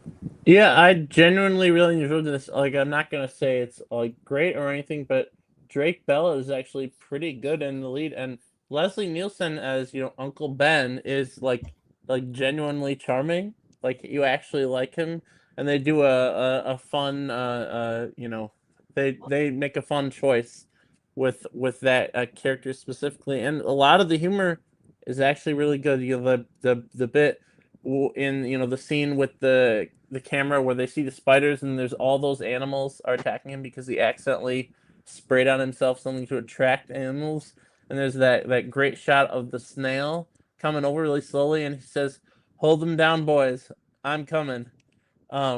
There's that great bit where they do the Uncle Ben getting shot scene, and he's going to do the great power, great responsibility line. And he says, with great power comes, and then Drake Bell says, great responsibility. And Leslie Nielsen says, I was going to say bitches, but I guess that works too. Yeah, that was great. That was great. And then also to be noted, this is written and directed by Craig Mazin, the guy who did the Last of Us show on Chernobyl. When Last of Us was coming out, people were like, he'll be great. It's the Chernobyl guy. I'm like, you mean the superhero movie guy? You mean the scary movie 3 and 4 guy? Like, he was a comedy guy before he directed The Specials, the James Gunn written film, and honestly, it's really well directed. A lot of the comedy is really good, and like you said, how it just follows the Spider-Man story essentially. But what if Christopher McDonald was the villain? And Christopher McDonald is actually kind of like great in this. Like he, obviously known as the villain in Happy Gilmore, and he's funny and like actually like knows how to do camp and make it work. Yeah, you get an interesting collage of a lot of these because you have producers who've worked on Naked Gun. You obviously have David Zucker as a producer on this as well. Yeah, the Greg Norberg who produced Hot Shots. I would have liked to find a way to get Hot Shots in this, but we can only watch so many films, But yeah, I like superhero movie, and I feel like it works because it has a lot of those different voices. Like Craig Mazin it's obviously a much more highbrow touch than a lot of these other people do. So I think he can bring that to this movie, and you can tell when you watch it. It also connects back to Spider-Man because Keith David is in a shot, and now he's going to be in Spider-Man Brand New Day. So it all comes back together. It's one of those movies where when you're watching the opening credits, you're just like, every single name that comes up, you're like, what? Like, how are they in this? And when are they going to show up? And then you spend the whole movie waiting for that person to show up, and then you're just like shocked when they do, and it's only like one scene or something. But yeah, this is really an example of how when they just got like genuine names to come and show up for these movies. And especially in the wake of Scary Movie making so much money and being so popular, a lot of people were like jumping on the chance to become a part of that next parody wave. I'm ready to move on to one that all three of us had watched. We also are entering our top 10. So we finally have made it to the top 10 of the parody films. At least I hope from now on we're going to be talking about movies we at least on some level enjoyed watching, you know? So that's something. Compared to where we started, we're actually moving into stuff that gave us some level of joy in our experience, you know? So at least there's that. Number 10 is one that we all had in our top 10s, and it's They Came Together. This is a rom-com parody. Kind of stands out from the rest because of that, but I think it goes through all the basic tropes of a rom-com with Amy Poehler and Paul Rudd as the leads. They have their meet cute in New York. She's running this little mom and pop candy shop, and Paul Rudd is running this big candy megacorp, and he's going to crush her store and take over. And of course, they have a meet cute at a Halloween party, and then they start to fall in love and pursue their own dreams together. There's a lot of really just absurd lines and moments in here. But what did you think, Andrew? You look, you're burning to talk, Andrew. So what do you got? Okay, there's one scene that is the dumbest and the funniest scene that I've seen in all of these movies. What is it? And I think all I'm gonna say is the bar scene. That was so good. That was incredible. I love it. It does this thing where the joke is funny, and then it gets annoying, but then it starts to go on for so long that it gets funny again because of just how long it keeps on going. You can say that again, buddy. Going. You're like, oh my god, this got annoying, but it's actually funny now because of how committed to the bit they are. It was a precursor to Fantastic Four. And this cast, like Bill Hader's in this. Kenan Thompson shows up again as one of the basketball friends. Yeah, the bar joke, if you guys haven't seen it, Paul Rudd has just broken up with the girlfriend. They're in that like all is lost plot moment, and he goes to the bar and he's really drunk, and the bartender says like, "Oh, is something going wrong in your life?" And Paul Rudd says, "Well, why do you say that?" And the bartender says, "Well, you came in here looking like crap, and you haven't said very much." And Paul Rudd just kind of scoffs and says, "You can say that again." So he just says it again. He says, "Well, you came here looking like crap, and you haven't said very much." And he says, Tell me about it. So he just says it again. Well, you came in here looking like crap, and you haven't said very much. And he says, you can say that again. And they just go in a circle for what feels like a 10-minute sequence. Yeah, it's literally a minute, but it feels so long. That I've seen in this series of movies. Genuinely great. The movie isn't consistently laugh out loud hilarious, but the reason I think it's so good is because you just like genuinely buy into the relationship, and you're just like into this film. It's genuinely so engaging.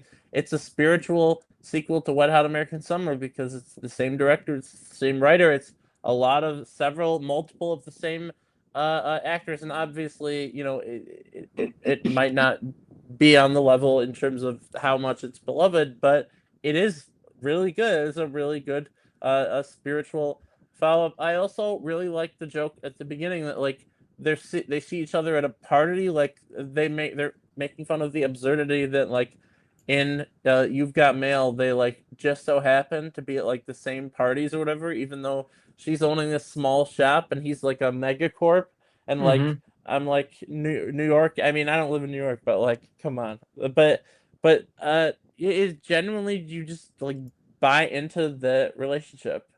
And there's also some just like great crude humor in here too that fits the rest of the franchise. Like there's a bit where Christopher Maloney comes in, who's returning from Wet Hot American Summer, and he's playing like the buttoned up boss of this mega corporation, and he shows up at the Halloween party in like this really tight superhero costume that he can't really get off, and he has to go to the bathroom, but he can't get his costume off, and he's like struggling to pull off the costume without have the shit come out of his ass, you know, and he does not succeed in resisting that struggle, you know. So I think you have this really fun, believable romance at the center, but you also just have like total poop joke, fart humor stuff that I think fits it into this genre pretty well.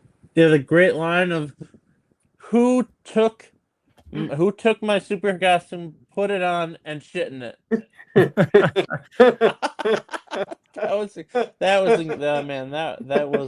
was incredible. There's a scene where Paul Rudd goes and visits his grandma towards the end of the film that I could not believe was happening. Genuinely one of the most shocking jokes I've ever seen in any movie that I've ever watched. Yeah, I'm not gonna spoil that one for you. So go check this one That out. was if you want so to see fucking insane. Unbelievable. There's a great joke too with Nora Jones, and like all these movies tend to have like their hit single they attached to it. Like even 50 Shades Grey has like a couple of hit songs and Twilight and all that stuff, and they like in the middle of the movie cut to like a Nora Jones music video. She's like performing the single from the movie, and you have Adam Scott and John Stamos and Judd Apatow in the scene working as producers in the middle of this movie. And I think it's really hilarious that they just like straight up show the music video, and then like Ellie Kemper is like, "Oh, is that a song I can buy right now?" And they say, "Oh yeah, it's available today on all your favorite streaming platforms." Man, there really is some great bits in this. I would definitely revisit this one for sure, especially because there's so many bits that kind of go by quick. I'm sure I've forgotten some of them, so that's one that I could definitely see myself going back and like recommending to people, because it's also one that feels like it's coming from a place of love for the genre. It's making fun of the tropes of this genre. It's mocking some of the character beats and some of the really well-worn cliches, but in the end, it feels like it's made by somebody who loves rom-coms and loves the romance genre and wants to like show what they love about it, instead of just kicking down and saying you're so stupid for liking this and these movies are so stupid and everything sucks and everyone's dumb. Like there's no joke where Paul Rudd just like beats up a disabled person or something. Like there's nothing in here that's just like totally tasteless. It's actually a love letter to these movies. Yeah, this is like, I feel like the most approachable movie for general audiences out of all these, because someone who's just like not gonna want to watch something so crude like Scary Movie could genuinely just enjoy this. I'm ready to move on if you guys are ready. I'm ready. Let's move on to the movie that started everything, Scary Movie. Boy. Entering the list at number 9 on our list. It was number 9 on my list. I'll talk first about this, I guess, because this is a very mixed movie for me. Like when it's actually trying to parody Scream, it's not especially funny, but when it's just being dumb, it's hilarious. Like when there's jokes where it's just Ghostface and Marlon Wayans are hanging out smoking weed, like that is genuinely some of the funniest and most absurdly stupid stuff I've seen in any of these, and it's so hilarious because it's just like a stupid thing that you think would happen. Like, oh, what if Ghostface like smoked a joint with us and he was chill? Like that's the kind of dumb humor I want them to see explore in this. And every time they would cut back to Marlon Wayans hanging out with Ghostface, I would just die laughing because he's such a great presence in these early movies and such a great high energy performance. Like when we talk about stuff like not another movie, all the cast feels like they're asleep at the wheel. They don't give a fuck about what they're doing. They're just showing up for the paycheck. Marlon Wayans in this movie, he's here to work for that money. He's here to make himself a star. Like he's following up Don't Be a Menace with this, and he's saying I'm gonna be the center of this thing. I'm gonna steal every scene. I'm really gonna bring so much energy to this thing. And he really saves this movie. The cast is great, but like I walked out of this thing being like, wow, Marlon Wayans, he's like a star in this. Yeah, I love that his performance is so stupid and so unhinged. Like in every scene, he's making that, just that like goofy face, whatever he's trying to follow. Don't be a menace to South Central. We're drinking Tristan in the Hood with just like this really, really insane performance. And we'll talk about this more when we get to another film on the list. But yeah, they're making all these jokes, like they're making fun of. I Know What You Did last summer, and then obviously Scream in the opening of the movie. But yeah, I guess I'll just say what I think. I'm not a big fan of this movie. I think it is really funny at parts. Like Marlon Wayans is really good, but overall, a lot of it is just like not really funny, and it's yeah, but I do really, really like his performance, and when the movie is just like really stupid, I do kind of enjoy it. But overall, it just does not really land. There are funny moments, like I don't love the joke that, oh look, their gym teacher is, I guess, trans or cross-dressing or something. But then it is kind of funny that like you literally just like see her balls. Your balls are just right there in his face, and then also in the background you can see a Nazi flag or something. For Andrew, you have this a lot higher on the list. You have this at number 2 on your ranking. So what did you think of this one? It's a movie that has grown on me. Like, I used to not like it, but now when I'm watching it, I'm like, oh my god, this is hilarious. And Doofy doesn't bother me as much as he's used to it. I'm like, oh my god, this. Oh my god, I'm actually laughing at this a lot, you know? And especially when compared to the other movies on here, I'm watching this one, I'm like, this is downright hilarious. It was this one and the third movie on my list fighting for that second place spot, which we'll get to. But I had to give the slight edge to Scary Movie because that made me laugh more. Yeah, there's some really funny running bits. Like, I love that. I think his character is Ray, who the whole joke of the movie is that he's like very, very obviously gay, but he like won't admit I'm to not it. gay. Yeah, and he's like, they hit the guy from I know he did last summer on the road, and he's like, oh, I'll get his legs, I'll get his hands, I'll get his ass, and then he goes and just like grabs his ass. You know, there's some really great bits of that guy in there, and that's the type of stuff that I think it's edgy and it's tasteless, but like it feels very funny. It doesn't even feel like it's punching down, because it's not really being like, oh, being gay is wrong, being gay is gross. It's just like, it's absurd that this guy can't admit that he's gay when he so obviously is, and I think that makes it pretty funny. I also thought Doofy was hilarious. Like, Doofy is going to be the divisive part, I think, of this movie, but I think Doofy is so funny, and he's such an exaggerated portrayal of this type of a character, and he's so committed to like the physicality of the bit, and he's like drooling and like pursing up his lips and stuff like that. Makes his face so bizarre looking. I think that character really is just so funny in this. Do you have any other thoughts on Scary Movie? Any other jokes you want to point out that you thought were funny? No. I did like we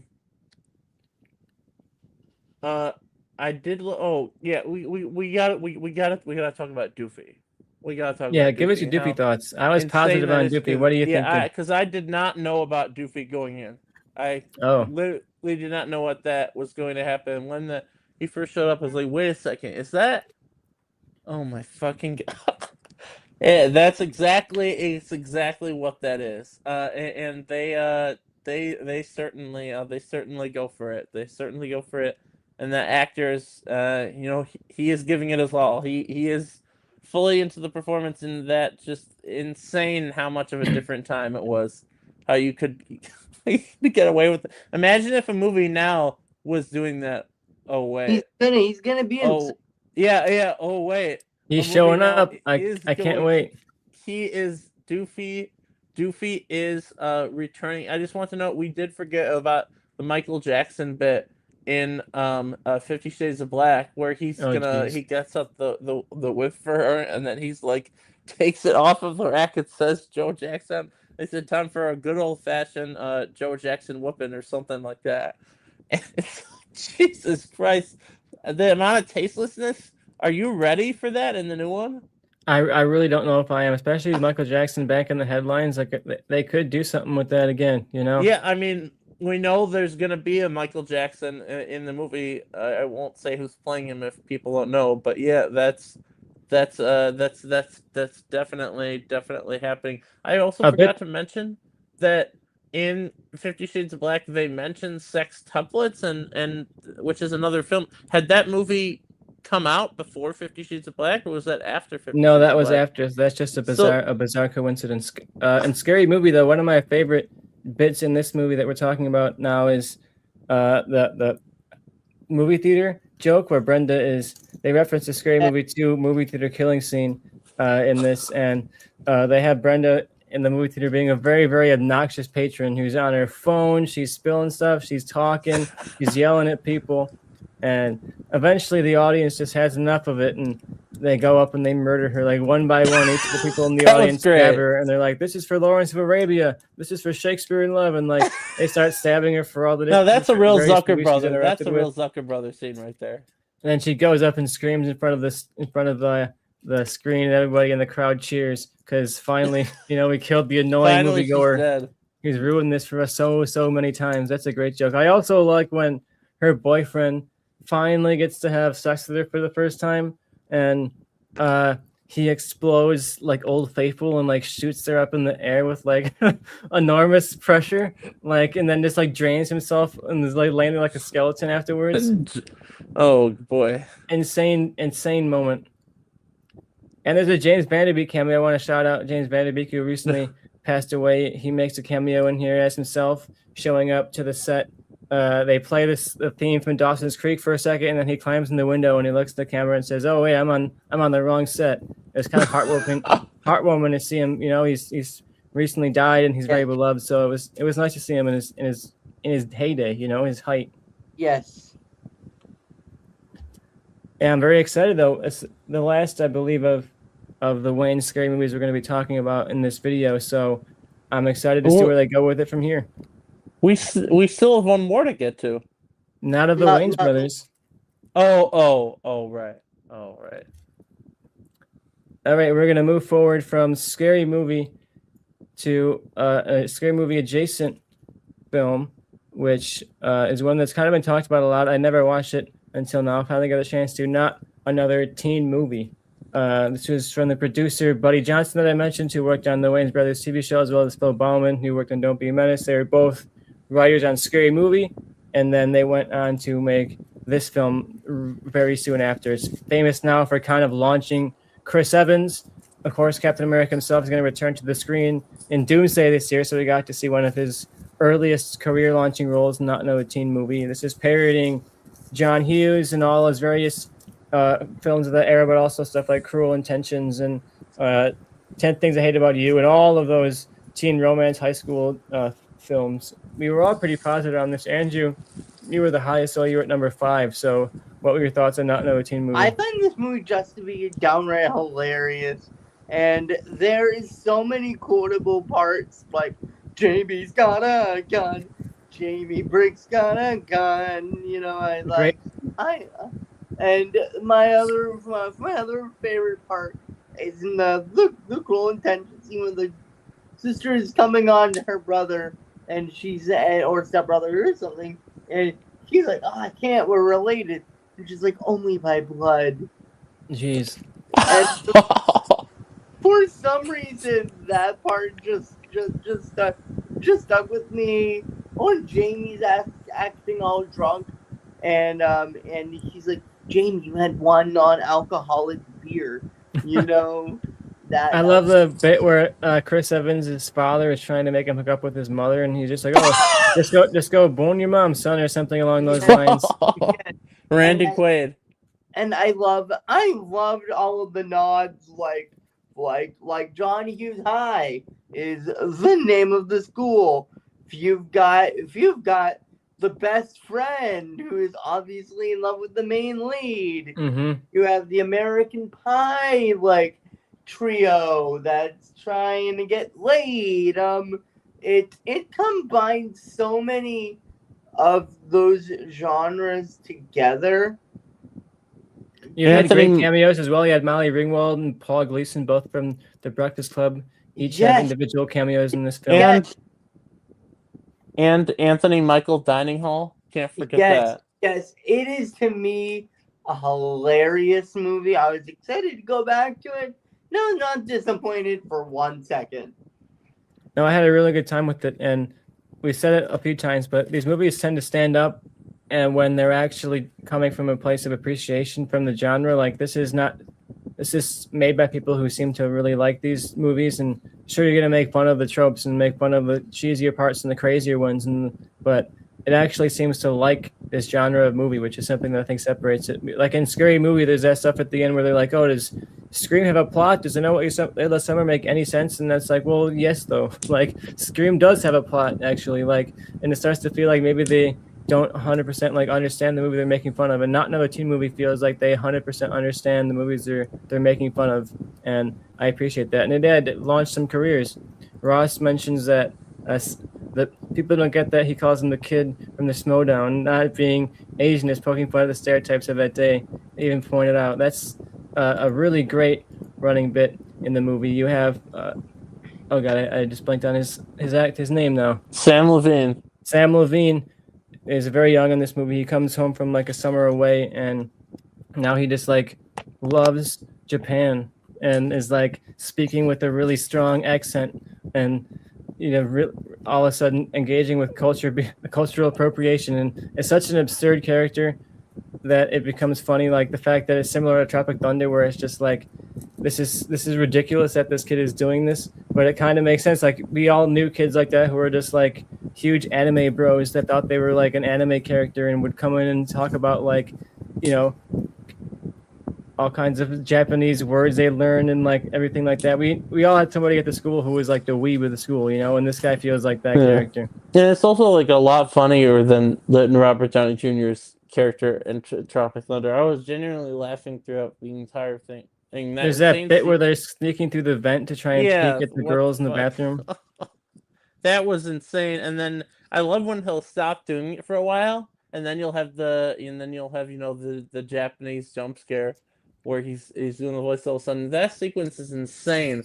Then they fall, and I love how it literally makes no sense. So they fall down on top of her while she's taking a giant shit, and then they fall through the ceiling in the classroom.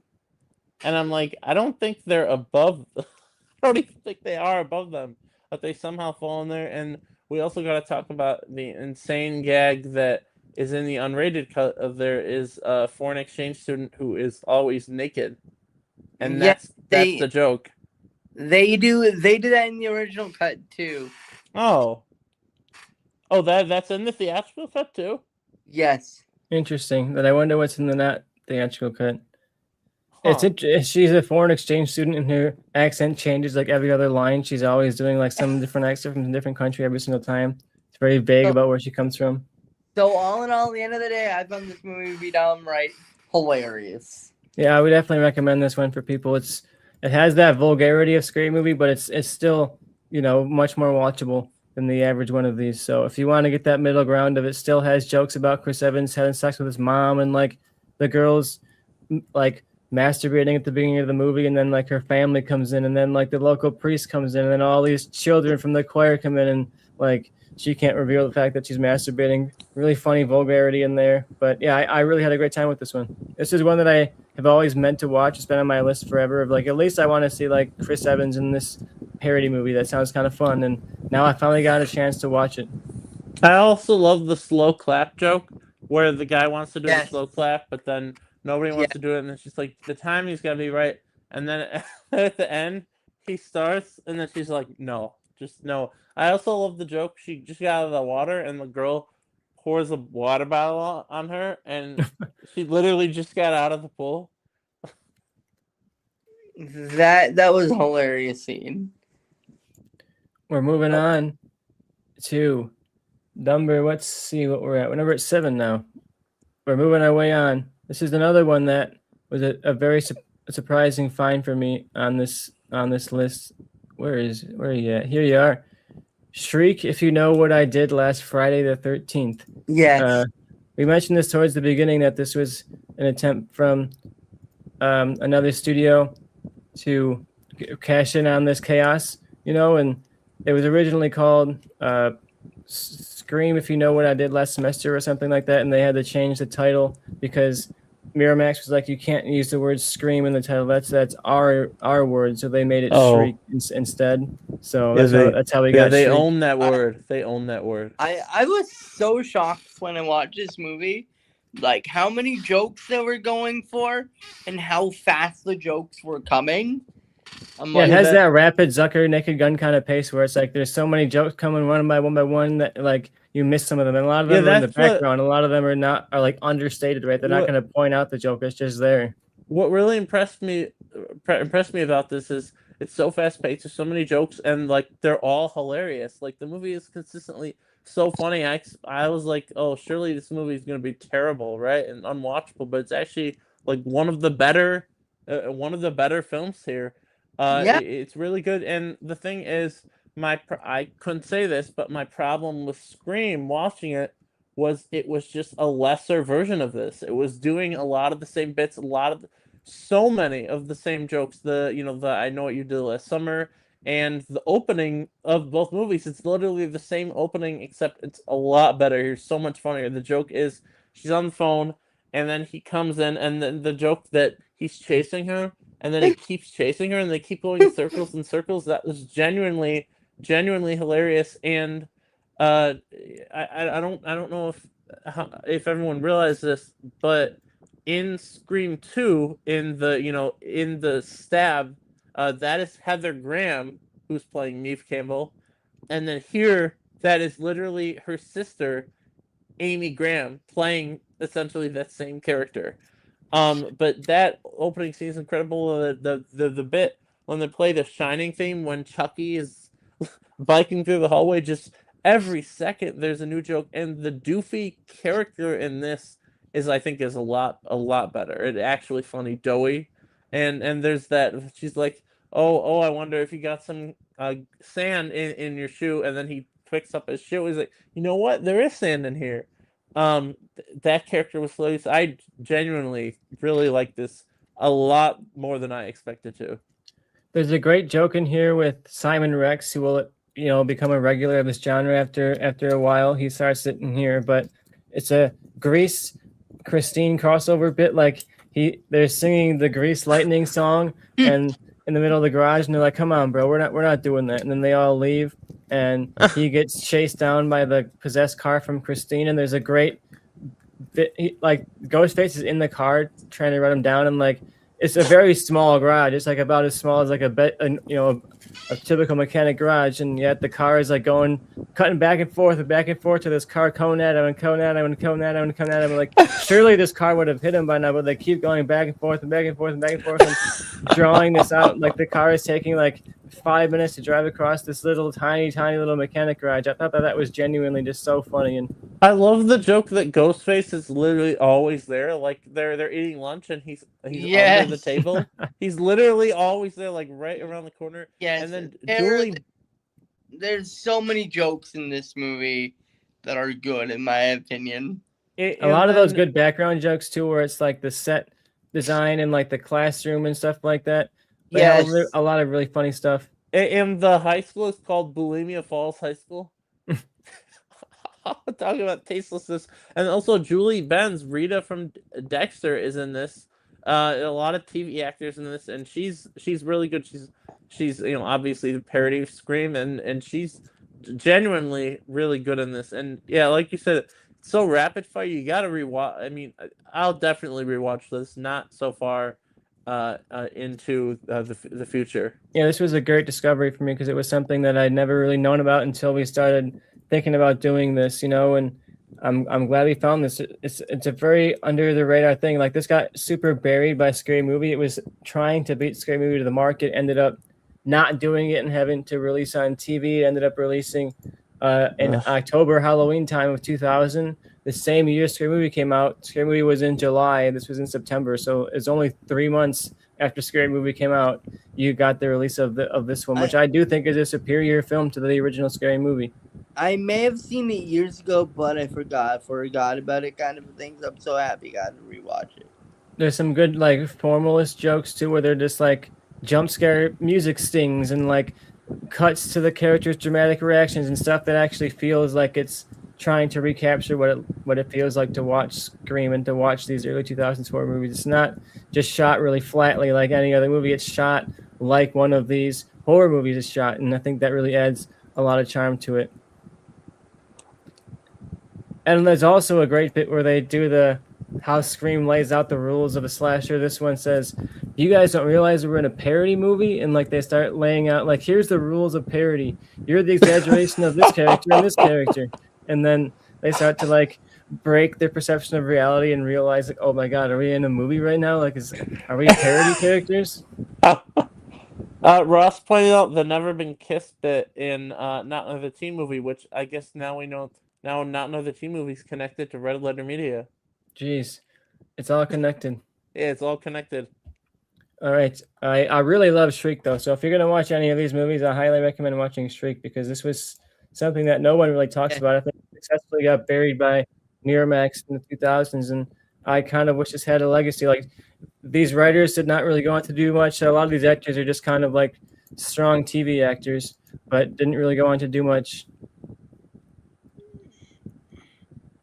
I do want to mention, though, very quickly, the legacy of this goes beyond Shriek, because I mentioned that these writers did not do very much, but one of them did create a piece of history. Okay, I'm gonna write this guy's name. I wrote his name down so I could mention him on the show. The writers did not do much, except we do have some notable 2000s legacy from Joel Nelms, a writer of Shriek, who went on to write one of the most iconic TV commercials of the 2000s. A PSA here. You've seen this, I'm sure. If you're watching the show, you can now see on the screen a classic. You wouldn't steal a car.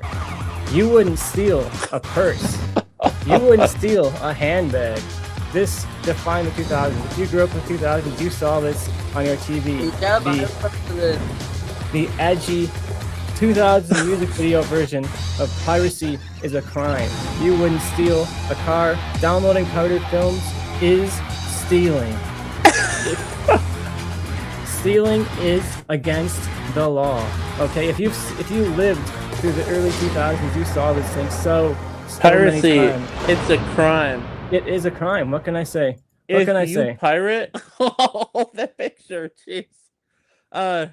If you pirate, you are objectively a criminal and deserve to be in prison for a very, very long time. I think it's funny that that is such an iconic lineup of a commercial there, and it had a dare kind of effect where it put piracy in the minds of a lot of young people who didn't know what piracy was when they saw that commercial, and it was like, hey, I don't know what this piracy thing is, but it looks pretty cool on TV. And this commercial spawned a huge rise in piracy, which became very prominent in the 2000s. And yeah, we have the writer of Shriek to thank for that very iconic moment of 2000s lore. God dare, why did you have to remind me of that? I hadn't thought about that in a long time.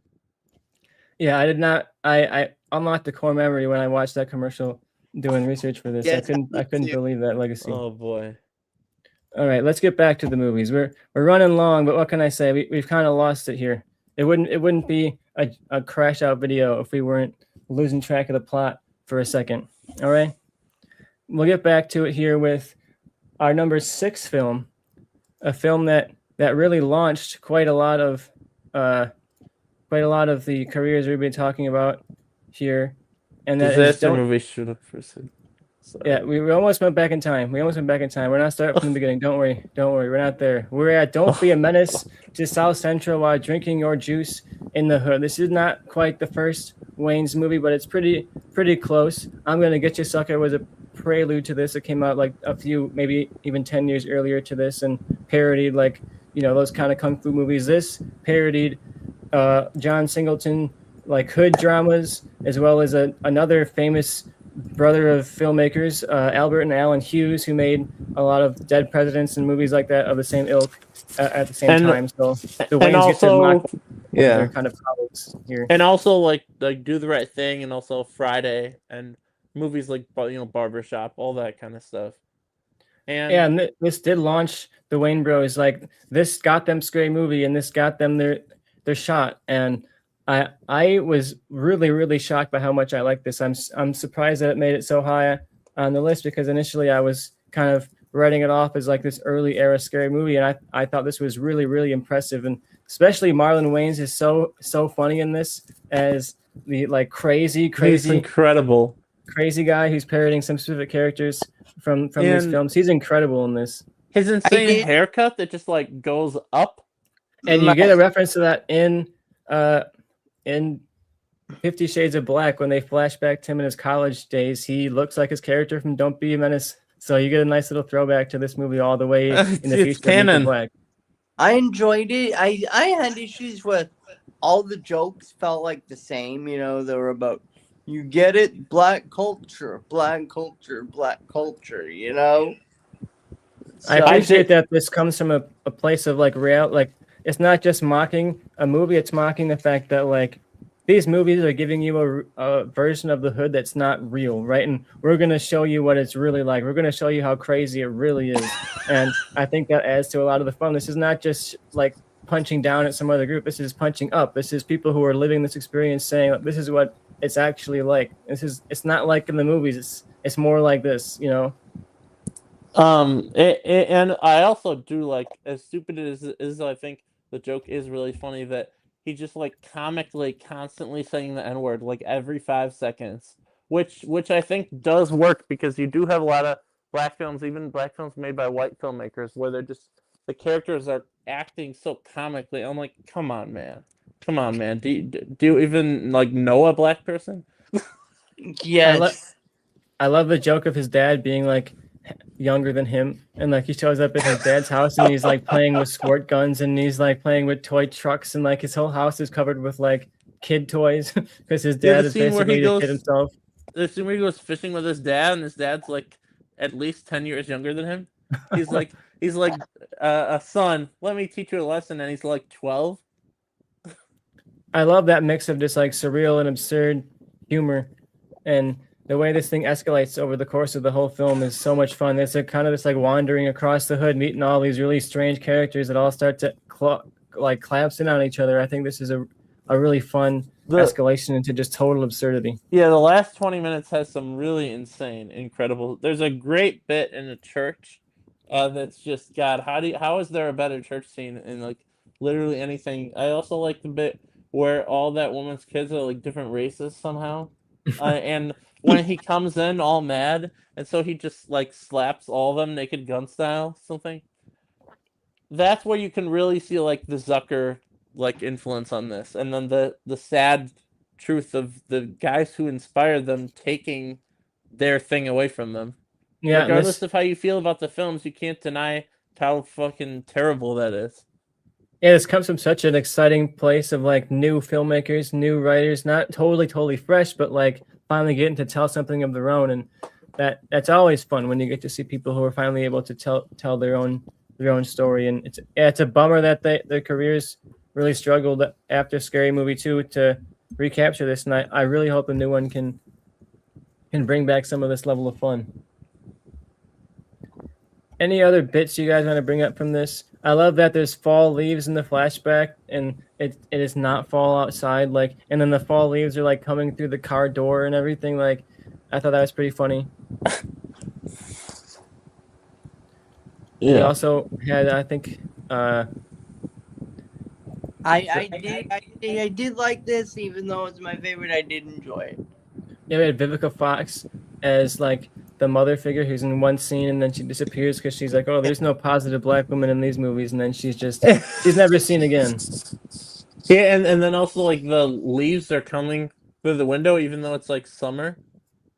There's a lot of great cameos like Omar Epps and stuff like that. Vivica A. Fox, I mentioned, a lot of Bernie Mac, like a lot of people who define these types of hood movies showed up for this, which I think gives it an air of legitimacy when they're able to get the actual actors from these actual movies to come back and like play their characters sometimes even. Wait, we cannot forget the insane joke where the guy is on the roof with the sniper, like in what was it? Yeah, Poetic Justice, and it's the ending from one of these films, you know, where he goes to the college.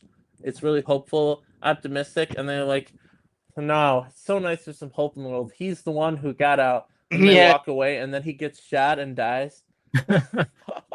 That was. And then he crosses his name off of his list, and you see on the list he has like Radio Raheem and like all of these famous characters from the movie. You're killing them off one by one. Do the Right Thing is canon. This is canonically in the same universe.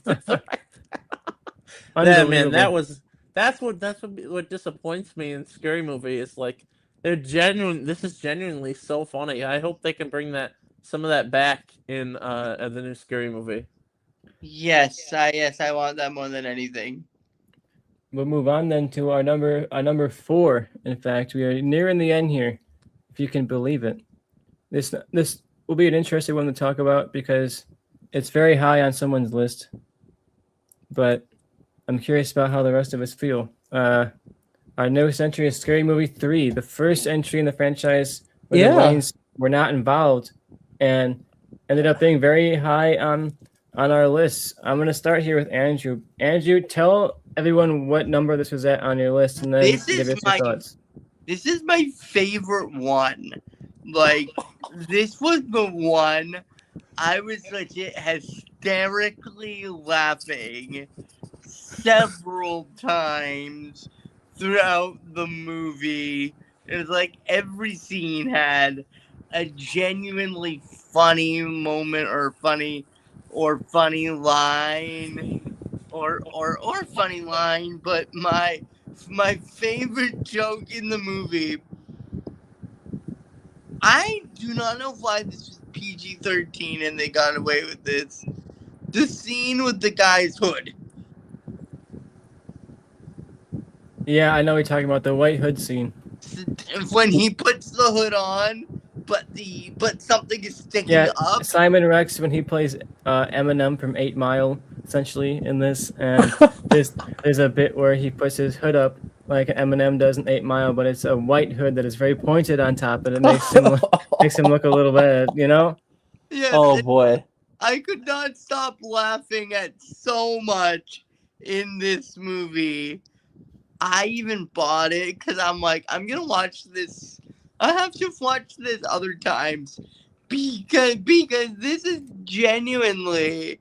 I'm like, how is this the funniest one? Yeah, when I watched this, I immediately pulled up eBay and ordered like the Scary Movie DVD box set with all 4 of them on there because I was like, I'm gonna be watching these again. You know, this is so charming and it's very dumb, but I just had a lot of fun with it, and I think especially because this is so very directly parodying both Signs and The Ring, which are 2 of my favorite horror movies that I'm very intimately familiar with. I like them more so than I Know We Did Last Summer or Scream or like the haunted house movies they referenced in the last one. These are some of my favorites of the genre, so seeing them lampooned, I thought was really, really funny, and especially Simon Rex. But you gotta go ahead. Andrew, what do you got? I was like amazed by how much I liked this movie. This movie was so stupid, so funny, but it was funny in the best ways possible. Yeah, Ari, what did you think? You had this lower than us. You had it number 7 on the list. I had it at 5. Ari, Andrew had it at 1. You had it at 7. So yeah, what are you thinking about Scream Movie 3? Yeah, I was shocked at how much I enjoyed this. It's easily the best in the Scary Movie franchise. I mean, not that there's a lot of competition, and obviously I feel bad for enjoying it that much. It's like Harvey Weinstein fired them and then hired the Republican Zuckers to make this, but it's fucked up. They made the best one and one that. I mean, they're Zuckers. They're good filmmakers. They can make good comedy when they want to, and the film works because of how unabashedly stupid, like the joke with The Ring, where they try to get her back, and then she's like, "Really? You just want to love me and care for me?" And they're like, "Yeah." And then she's like, "Fuck off, bitches." I love jokes like that. I also think Leslie Nielsen is genuinely great as the president of the United States. The bit where he's like, "Wait, what about the strangling?" They're like, "Yeah, that's how we say hello, actually." See? My favorite line from Leslie Nielsen is when they're talking about the UFOs.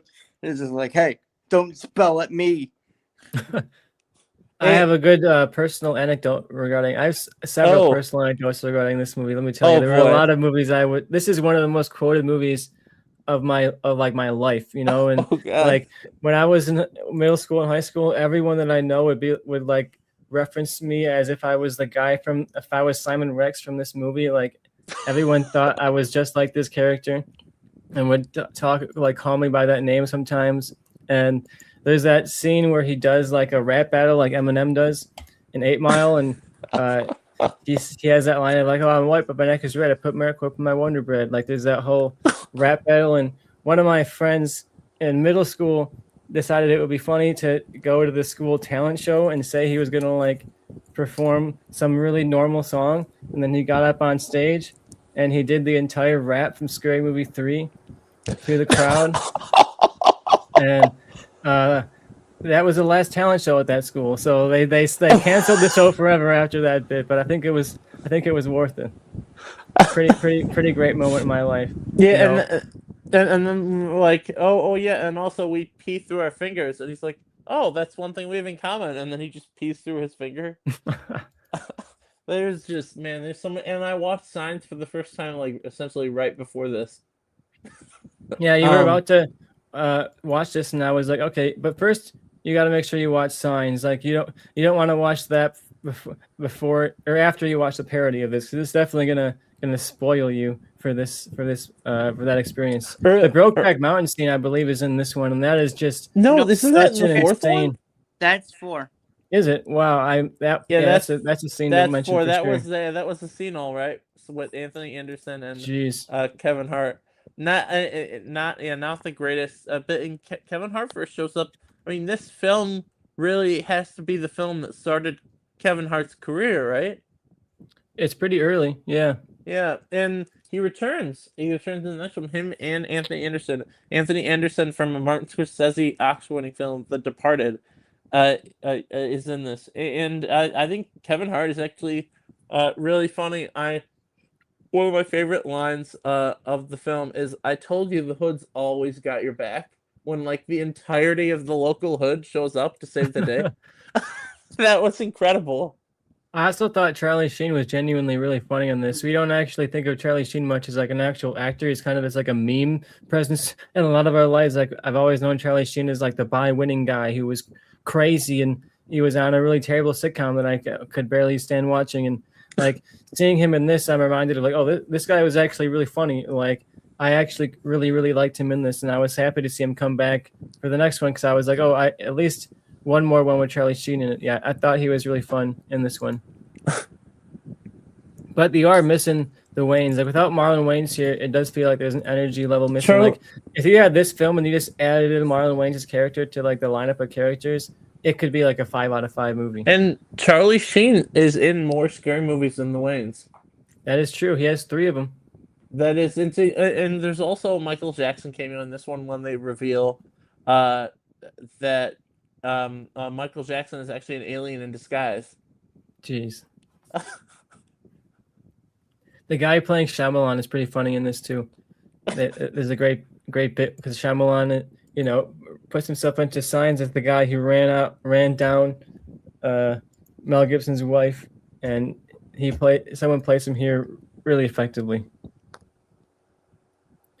It also like begins the trend of these movies by the end just evolving into a bunch of cameos trying to fight each other. Like the end of this movie is just like a giant brawl of cameos, and I feel like in that moment you see the birth of like all those later Zucker movies of like Meet the Spartans and Date Movie and all those things. Kind of, I was watching that moment and I was like, okay, now we're here. Now we're in the parody zone because it's just a bunch of people punching each other in the face.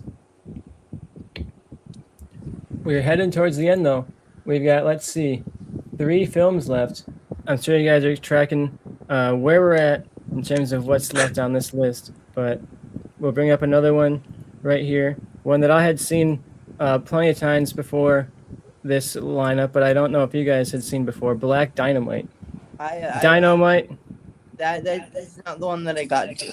Yeah, I had not seen this one before, and this was a really like they came together. This was a really pleasant surprise.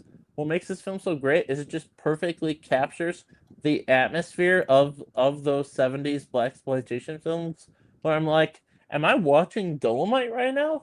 Like it's a parody, but it also feels like a genuine like homage to it. And Michael Jai White, who all of you probably know from The Dark Knight, as being the one guy who stands up to the Joker and then is killed by the Joker and the iconic knife to the lip scene. He is genuinely great in this, and this came out like a year before The Dark Knight, I believe, and it is just so funny when you're in the middle of a serious scene and then someone just walks into the frame and starts rhyming for no reason.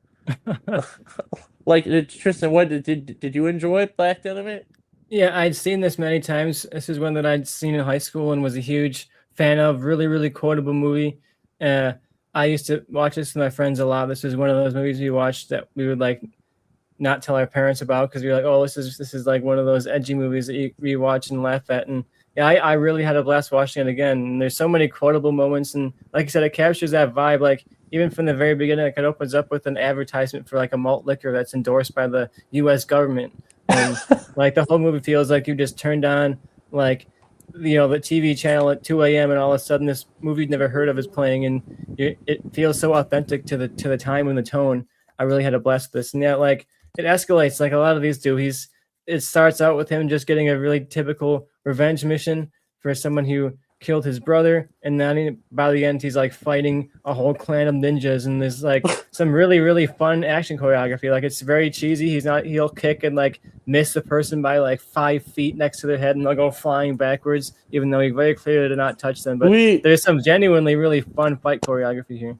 We gotta talk about the utterly I don't want to spoil it for people, but the third act, the last 10 minutes of this movie is genuinely what the actual fuck the rabbit hole they go down. If I told Andrew the way this film ends, he would not believe me. That was imagine being in a theater opening weekend with people when that's what makes it great. It's pure camp and it knows exactly what it is. It makes me actually want to like watch all the Dolomite films now, genuinely. Yeah, I think that sets it apart, that it feels like it loves those movies and it has a great nostalgia for watching those movies and captures that vibe so well. Michael Jai White also, he's also the lead of a recent parody film in 2023 called Outlaw Johnny Black that tries to do a similar thing to Black Dynamite, but for like Westerns and like Django and stuff like that. It's not as good as Black Dynamite, but it's a pretty solid watch. So I'd recommend that if you had a good time with this. He has a spiritual sequel called Outlaw Johnny Black that came out very recently. Oh. Anything else you want to mention for Black Dynamite?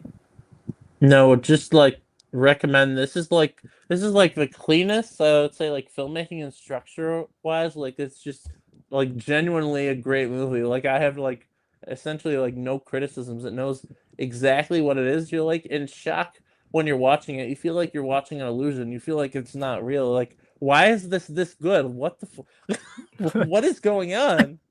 Well, we'll be getting to another one that I feel like that my version of that.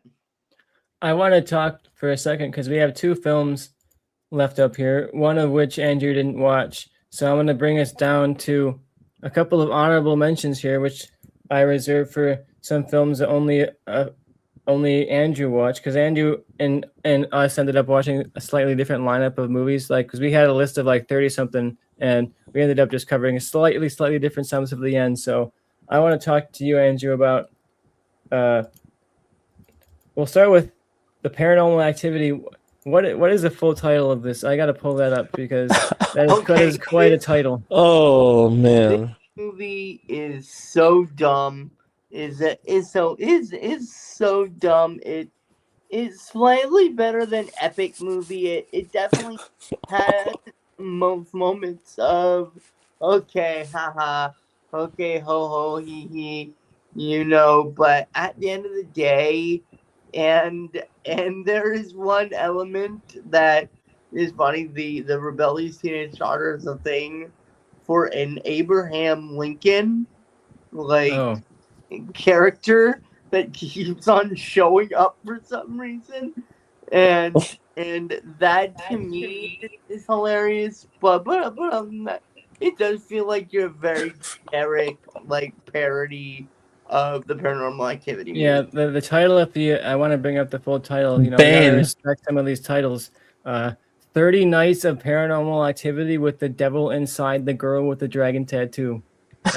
Bane is there. Nice collage of titles. You know, we got to throw back to the earliest origins of this genre. Andrew, as someone who has seen 30 Nights of Paranormal Activity with the Devil Inside the Girl with the Dragon Tattoo, tell me, why is Bane there?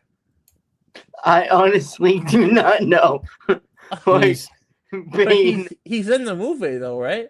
I don't remember seeing Bane. That's unbelievable.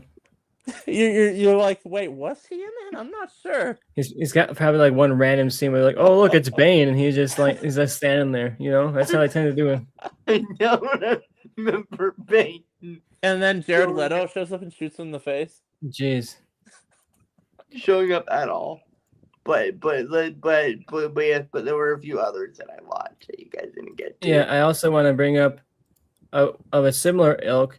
You watched the 41-year-old virgin who knocked up Sarah Marshall and felt super bad about it. You were actually moderately positive on this one. It was at number 11. Boy. Well, Okay, number 11 on your list. So what did you think about this one?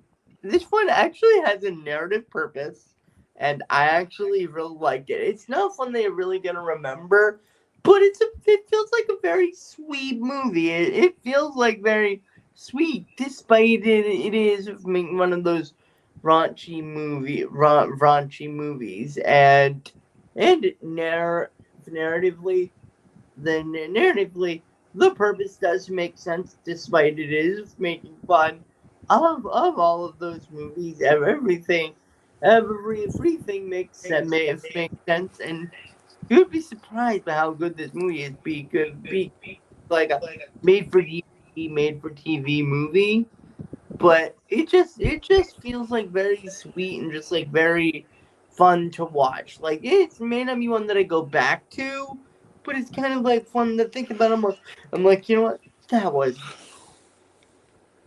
My last one that I've got for you that only you watched that made it on the lineup here is you somehow, some way, made it through the film, The Hungover Games. So tell us about that experience. Now, this was a very interesting movie. It feels like a very movie.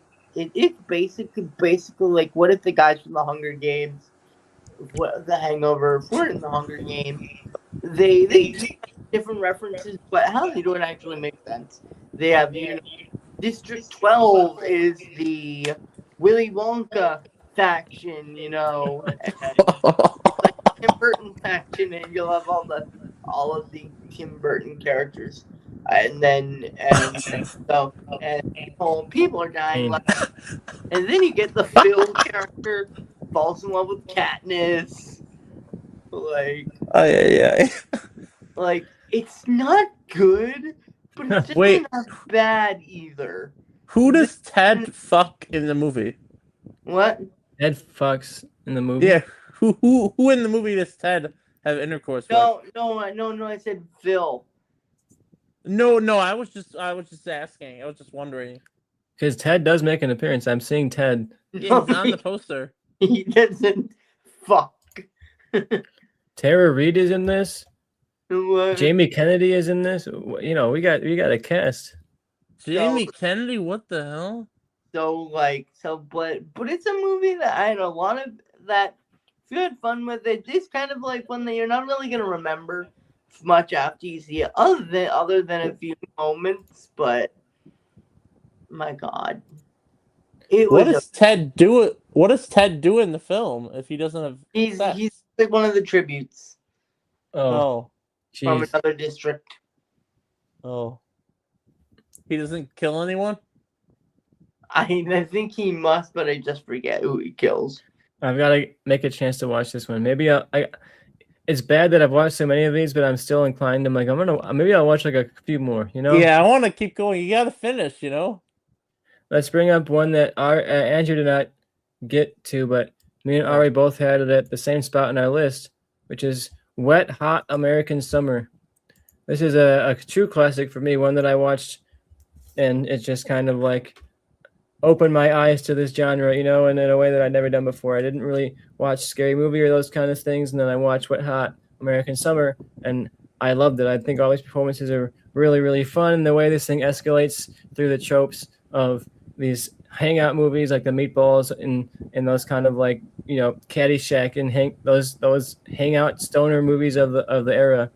I think it's hilarious, and the way this thing goes is just funny, but genuinely this is just memorable largely because of the cast. Like, this is such a stacked cast of great actors. You have David Hyde Pierce, Michael Showalter, Paul Rudd, Christopher Maloney, a lot of people, Amy Poehler, Bradley Cooper, Elizabeth Banks. Like, it's a cast of people who are really going to define the next decade of comedies, all showing up in this one movie. And I love the joke that they're playing like 20-year-olds or whatever, but they're very obviously not 20. And I think that that is very funny, and they bring the show back for a prequel, like how many years later, and they play themselves a year prior to the movie, even though they've aged like 15 years or something from this movie. So I really enjoy the absurdity of this one, and when I look back at some of this list, like I kind of wonder if I like Scary Movie 3 a little more than this or something like that. But this has made such an impact on my taste, and I think it's got to be high on my list for that reason. What do you think of this one, Ari? It's so genuinely funny, but also you genuinely care about the characters and like invest in the story. Even like Hyde Pierce and Janine Garofalo have such great chemistry, and they're both so charming. Especially David Hyde Pierce, who I wish would have had a better career, but he's just so good in this and how it escalates. Once you get to the third act, you're like, "What is happening? What's going on?" And it works so well because the characters are like taking it seriously, and it's just a huge. I didn't really love it when I first saw it, but I think I really appreciate it because it really just feels like a chill and like relaxed, like the hangout aspect of it, like really works and is really well done.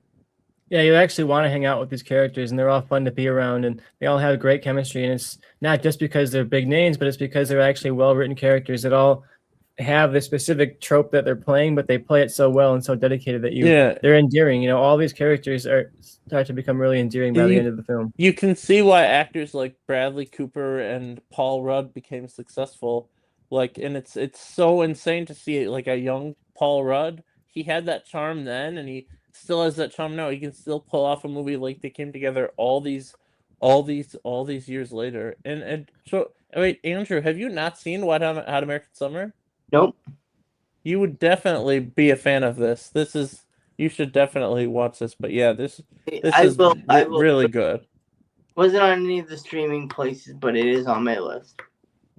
You also get a extremely early, very, very, very light performance from current Scream King Kyle Gallner, who has his first appearance in a movie and this film as a very, very, very young child, one of the camp members. He's in like one shot or something, like he's like in the pool or something, you know. Yeah, and I think he's in that scene where a kid is drowning and they're not paying attention, and then they just start like making out. Like a kid is literally drowning and she's the lifeguard, and they're like, "No, we have to make out." I definitely recommend this. A lot of people have already heard about this, so I don't feel like we're recommending a hidden gem or anything. But you know, it's one of the best for a reason. It's what people talk about for a reason. When it came out, it was not beloved. It didn't do like extremely well, but it's grown to have a big cult status. Another film that has grown to have a big cult status, and our number one film on this list is one that all of us were pretty high on. I actually did not download the poster for this one, but it's the classic Walk the Line parody. Walk Hard, the Dewey Cox story. Which is a notorious flop. Yeah, made in the height of all these movies coming out, you would think a movie like this that's a really, really good version of that would do well, but it definitely did not do well. Ari, you have a long history with this movie. You had it number one here on your lineup. So talk about Walk Hard, the Dewey This is story. Like the ultimate parody movie, like maybe the best parody film of all time. It's parodying all these terrible musical biopics where it's the same thing. Oh, he's inspired. Oh, you're never gonna be big. You're never gonna be anything, and then he becomes anything. And the whole thing with the dad. It's a parody of how Bruce Springsteen's father. They had an accident, and the father blamed him. And they keep whenever he shows up, he says the wrong kid died. They'll just show up to be like the wrong kid died. Yeah, and all these movies, it's always the dad is always just like the worst person you've ever seen. Yeah. And then you have that great scene where there's all the naked women behind him. He's like, I don't want to be not faithful to my wife. And she's like, what's going on? And he's like, nothing. And you see like cocks in the background, and the naked woman walk right past him. And then it's like dad's at the door or whatever. But it's just so insanely funny. All the parodies of everything are just so incredible. And there's a great scene where the Beatles show up, and the casting is just perfect. That's for the biopic. That's who should really be in the biopic. It's just insane how funny it is and how it inspired things like Weird the Al Yankovic is. I mean, you could kind of argue it's the same movie. That's the joke. But yeah, it's just so incredible. John C. Reilly. I mean, it has got to be his best film. Yeah, and I was watching Michael recently, and all I could think about while I was watching Michael was how it was this like earnestly hitting walk cards, plot points with no self-awareness at all. And like this movie did such a damage to the perception of musical biopics that I feel like it took them off the plate for like 20 years. You know, like we're finally seeing the comeback of the music biopic, but it's hard not to watch a Bohemian Rhapsody or Springsteen or Elvis or any of them and not see Walk Hard. It did such a great job lampooning these movies that it just killed them. And I think what makes it work too is that the music in this is actually genuinely really good. Like Dewey Cox's country folk songs are great, and I think that makes this movie feel more genuine. It's actually like a good movie to watch. It has good performances, some really great actors, and genuinely really great music throughout, which I think makes this thing not just a good parody movie, but a genuinely good movie that I would watch anytime. And then it also connects to a superhero movie and the scary movies because Pam from The Office is the love interest in this, right? And and she is in The Specials, which is directed by Craig Mason. It all connects. It all connects. It all comes back. This was a really special movie for me. And like there's so many scenes, especially at the end, from like it's just so heartfelt, and I'm like, this is supposed to be a parody movie, yet there is so much heart and love in this movie and John C. Reilly gives such a good performance that I'm like, this is not a parody performance. What? No, you can finish. That's what makes it work. It's so genuine. Like he's giving a really genuine performance and actually trying to sell this. You know, it has that sense of like Adam West is Batman because he's never once pointing at the camera and laughing. Like he's taking this material really, really, really seriously, and it makes it even funnier. And we can't forget the absolutely iconic ending where he wins the award or whatever. He's at the concert. And then it just cuts to Dewey Cox died 5 minutes later of a heart attack. That's the greatest thing I've ever seen in my entire life. And my favorite running gag in the movie, all I can say is the sinks.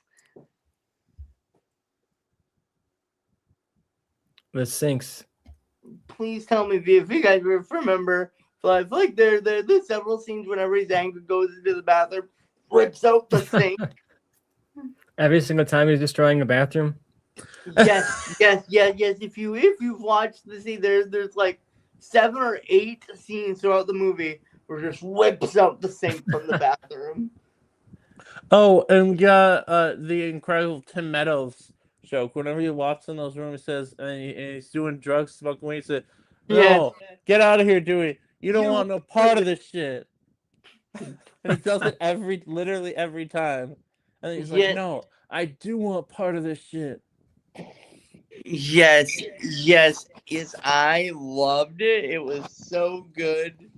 It was so good. It was this or Scary Movie as my number 2. It was like, and even though I could wake up tomorrow and say I'm gonna switch those 2 out, but my God, is this movie funny? Yeah, I really love this thing. It's a shame that it bombed. I would love to someday see like a sequel or something that could kind of like revitalize this movie and give it that attention it deserves, because it has gotten that revived attention. People love this thing and they talk about it as one of the greats, but it's a shame because it didn't have the success to show for it. But I really love this thing. You guys, we made it to the end. That's the last film on our parody movie Crashout. Ari, how are you feeling? Are you feeling all right? Have you made it? Are you surviving? Yeah, 2 hours and 44 minutes later, I'm still here. We made it, and it's messed up that I genuinely do want to keep going. Yeah, I walked out of this a little revitalized. I was like, I gotta go fill in some of these gaps. You know, how are you feeling, Andrew? We're at the end of the lineup. Did you survive? There's one movie that we did not talk about. Uh-oh. Which movie is it? Breaking Wind. Oh, God. You watched Breaking Wind. Give us some final thoughts about Breaking Wind. Hilarious Twilight parody that the joke that I can best way to describe this is there's a joke in the movie that when Jacob imprints around Bella, that means he's having sex dreams about Bella. And whenever he is around her, he imprints in his pants. Oh boy, he imprints in his pants. But there are a few jokes. You've got one of the vampires always trying to kill Bella. Okay, that did make me laugh. And there's a few jokes at the franchise. This is the second worst. And the ending of this movie, if you talk about insulting the mean-spiritedness, this movie literally takes the fangirls that were obsessed with the Twilight franchise and puts them at the end of the movie. And they take their YouTube videos and put them at the end of the movie. Just to make fun of them? Yes. And it's clear. That's kind of funny, though. And it's clear it wasn't meant as a joke. And some of them I'm just feeling bad for. Because I'm like, oh my God, I feel bad. So they put some actual, like, children's videos at the end of the movie? Yes. That's something, all right. Actual fangirls screaming about Twilight. Yes. Let's roast them, you know? What? Well, unless you have more thoughts on Breaking Wind, I think we've hit the end of this. I just want to be done because this is the second worst movie that I've seen. Like, I despise this one. Well, we made it. We talked about 28 total, maybe even 29 total films today on this stream. It was a true beginning to our crash out. You know, we're not going to do these super often because it does take a lot out of you and it is a lot to do. But like every couple of months or so, I want to come back to this series and do a huge, increasingly long. We made it through 25 movies. Let's see if we can make it through more next time. You know, I want to do 50. I want to do 50. Let's see how deep we can go in some of these genres. And I think it was really fun. It gave us a chance to watch stuff we were never going to watch stuff that was on our watch list for a really long time that I'd meant to watch. Andrew, how are you feeling? Any final thoughts on this experience? Did you enjoy yourself? Would you do it again? I would definitely do it again, like 100% per person, but in the future, I would suggest if you said like if there's like 40 or 50, if you know what I would say we should do. What we should do is say this is gonna be like a part 1 and a part 2 video kind of a thing, and say like if we had 40, say this week we'll be discussing 40 through 21, and then we'll be back later on. Like, yeah, because if we made it to 3 hours on these 25 movies, 50, that's going to be a 6 hour, 7 hour long episode. God, that'd be the most legendary thing ever. We would need to break it up over a period of time. Yeah, Ari, what did you think about this experience? Did you feel rewarded? Did you feel tortured? How are you feeling now? This was awesome. I'd do it again in a heartbeat. I'd watch triple. Oh boy, don't say that because we'll do 75 parody movies. And the problem is we watched like 30, and then there were still so many we didn't watch. Like there were so many we could have covered if we had more time to cover them. So yeah, in the future, I would love to figure out a way to cover just like an enormous amount of a genre. Like I have plans for the next like 1 or 2 of these of what I would like to do. I don't want to reveal that right now, but yeah, if you like this format, let us know in the comments what you would like to see us do next. Like what really specific subgenre or like writers or eras or like even like a specific year. If you were going to do like, here's the top 50 movies of like 1970 or whatever, that would be a really fun time. So if you guys have any ideas for different genres or different specific, lineups and stuff we can get deep into, I would love to see your recommendations in the comments. And as well as you, Ari and Andrew, if you guys have any thoughts you want to share, message me, let me know, because I'd love to do this again. I had a really great time with this. It was very rewarding. made me appreciate a lot of these movies in a way I never would before. Now going into Scary Movie in a couple of days, I'm really excited, and it's certainly gonna be better than a large majority of these movies, I would hope. So like, I'm curious to see if we come back for another episode. Like if we come on Here's the Thing live to review Scary Movie or something, like where do you guys see it falling on this list? It'll be a very interesting conversation. Yes. Any last thoughts, Andrew, on this experience, or how you're feeling going into the new Scary Movie this week, actually? I'm beyond excited. I'm seeing it on my birthday on Friday. So I'm hoping that means that it's going to be great. Yeah, Ari, you're also seeing it at least close to opening night, so that'll be a really fun time if we can all get live on Thursday night or Friday night to talk about what we all built up towards, the newest revival of the Scary Movie franchise, bringing back the Wayans. How could it be bad, right? The Wayans haven't made anything bad, right? Mm-hmm. Yeah, they've never been the haunted house movie is so much better than the scary movies without the Wayans. So Yeah, thank you guys so much for coming on. Like I mentioned at the top, Andrew did a reaction video with Michael and the guests to Disaster Movie. So if you want to see him suffer through that thing and get drunk in the process, you can do that on our channel. We also Ooh. have awards coverage coming up very, very soon. We got Emmy season and that kind of stuff going on. I'm sure Michael will want to talk about those films. And believe it or not, it is film festival season. We are entering the 2027 Oscar season, to be honest with you. So if we're going to get our predictions together for the upcoming Oscars and do some predictions here very soon. So let us know how you're feeling. I can't believe we're already at the awards season of this year, but now I can get out of the parody movie hole and start watching something actually good. I gotta cleanse myself. I got a Criterion Channel subscription. I'm gonna go power that thing up as soon as we shut this thing down. Let me tell you. How do you get better than how do you get any better than Date Movie? Yeah, I gotta watch some like 4-hour movie about a pigeon being sad or something right now. Give me something like that. yes. All right, thank you guys for coming on. We nearly hit the 3-hour mark, which is what I was thinking we'd get to in this episode. So if you guys made it through this whole video, I can't believe it.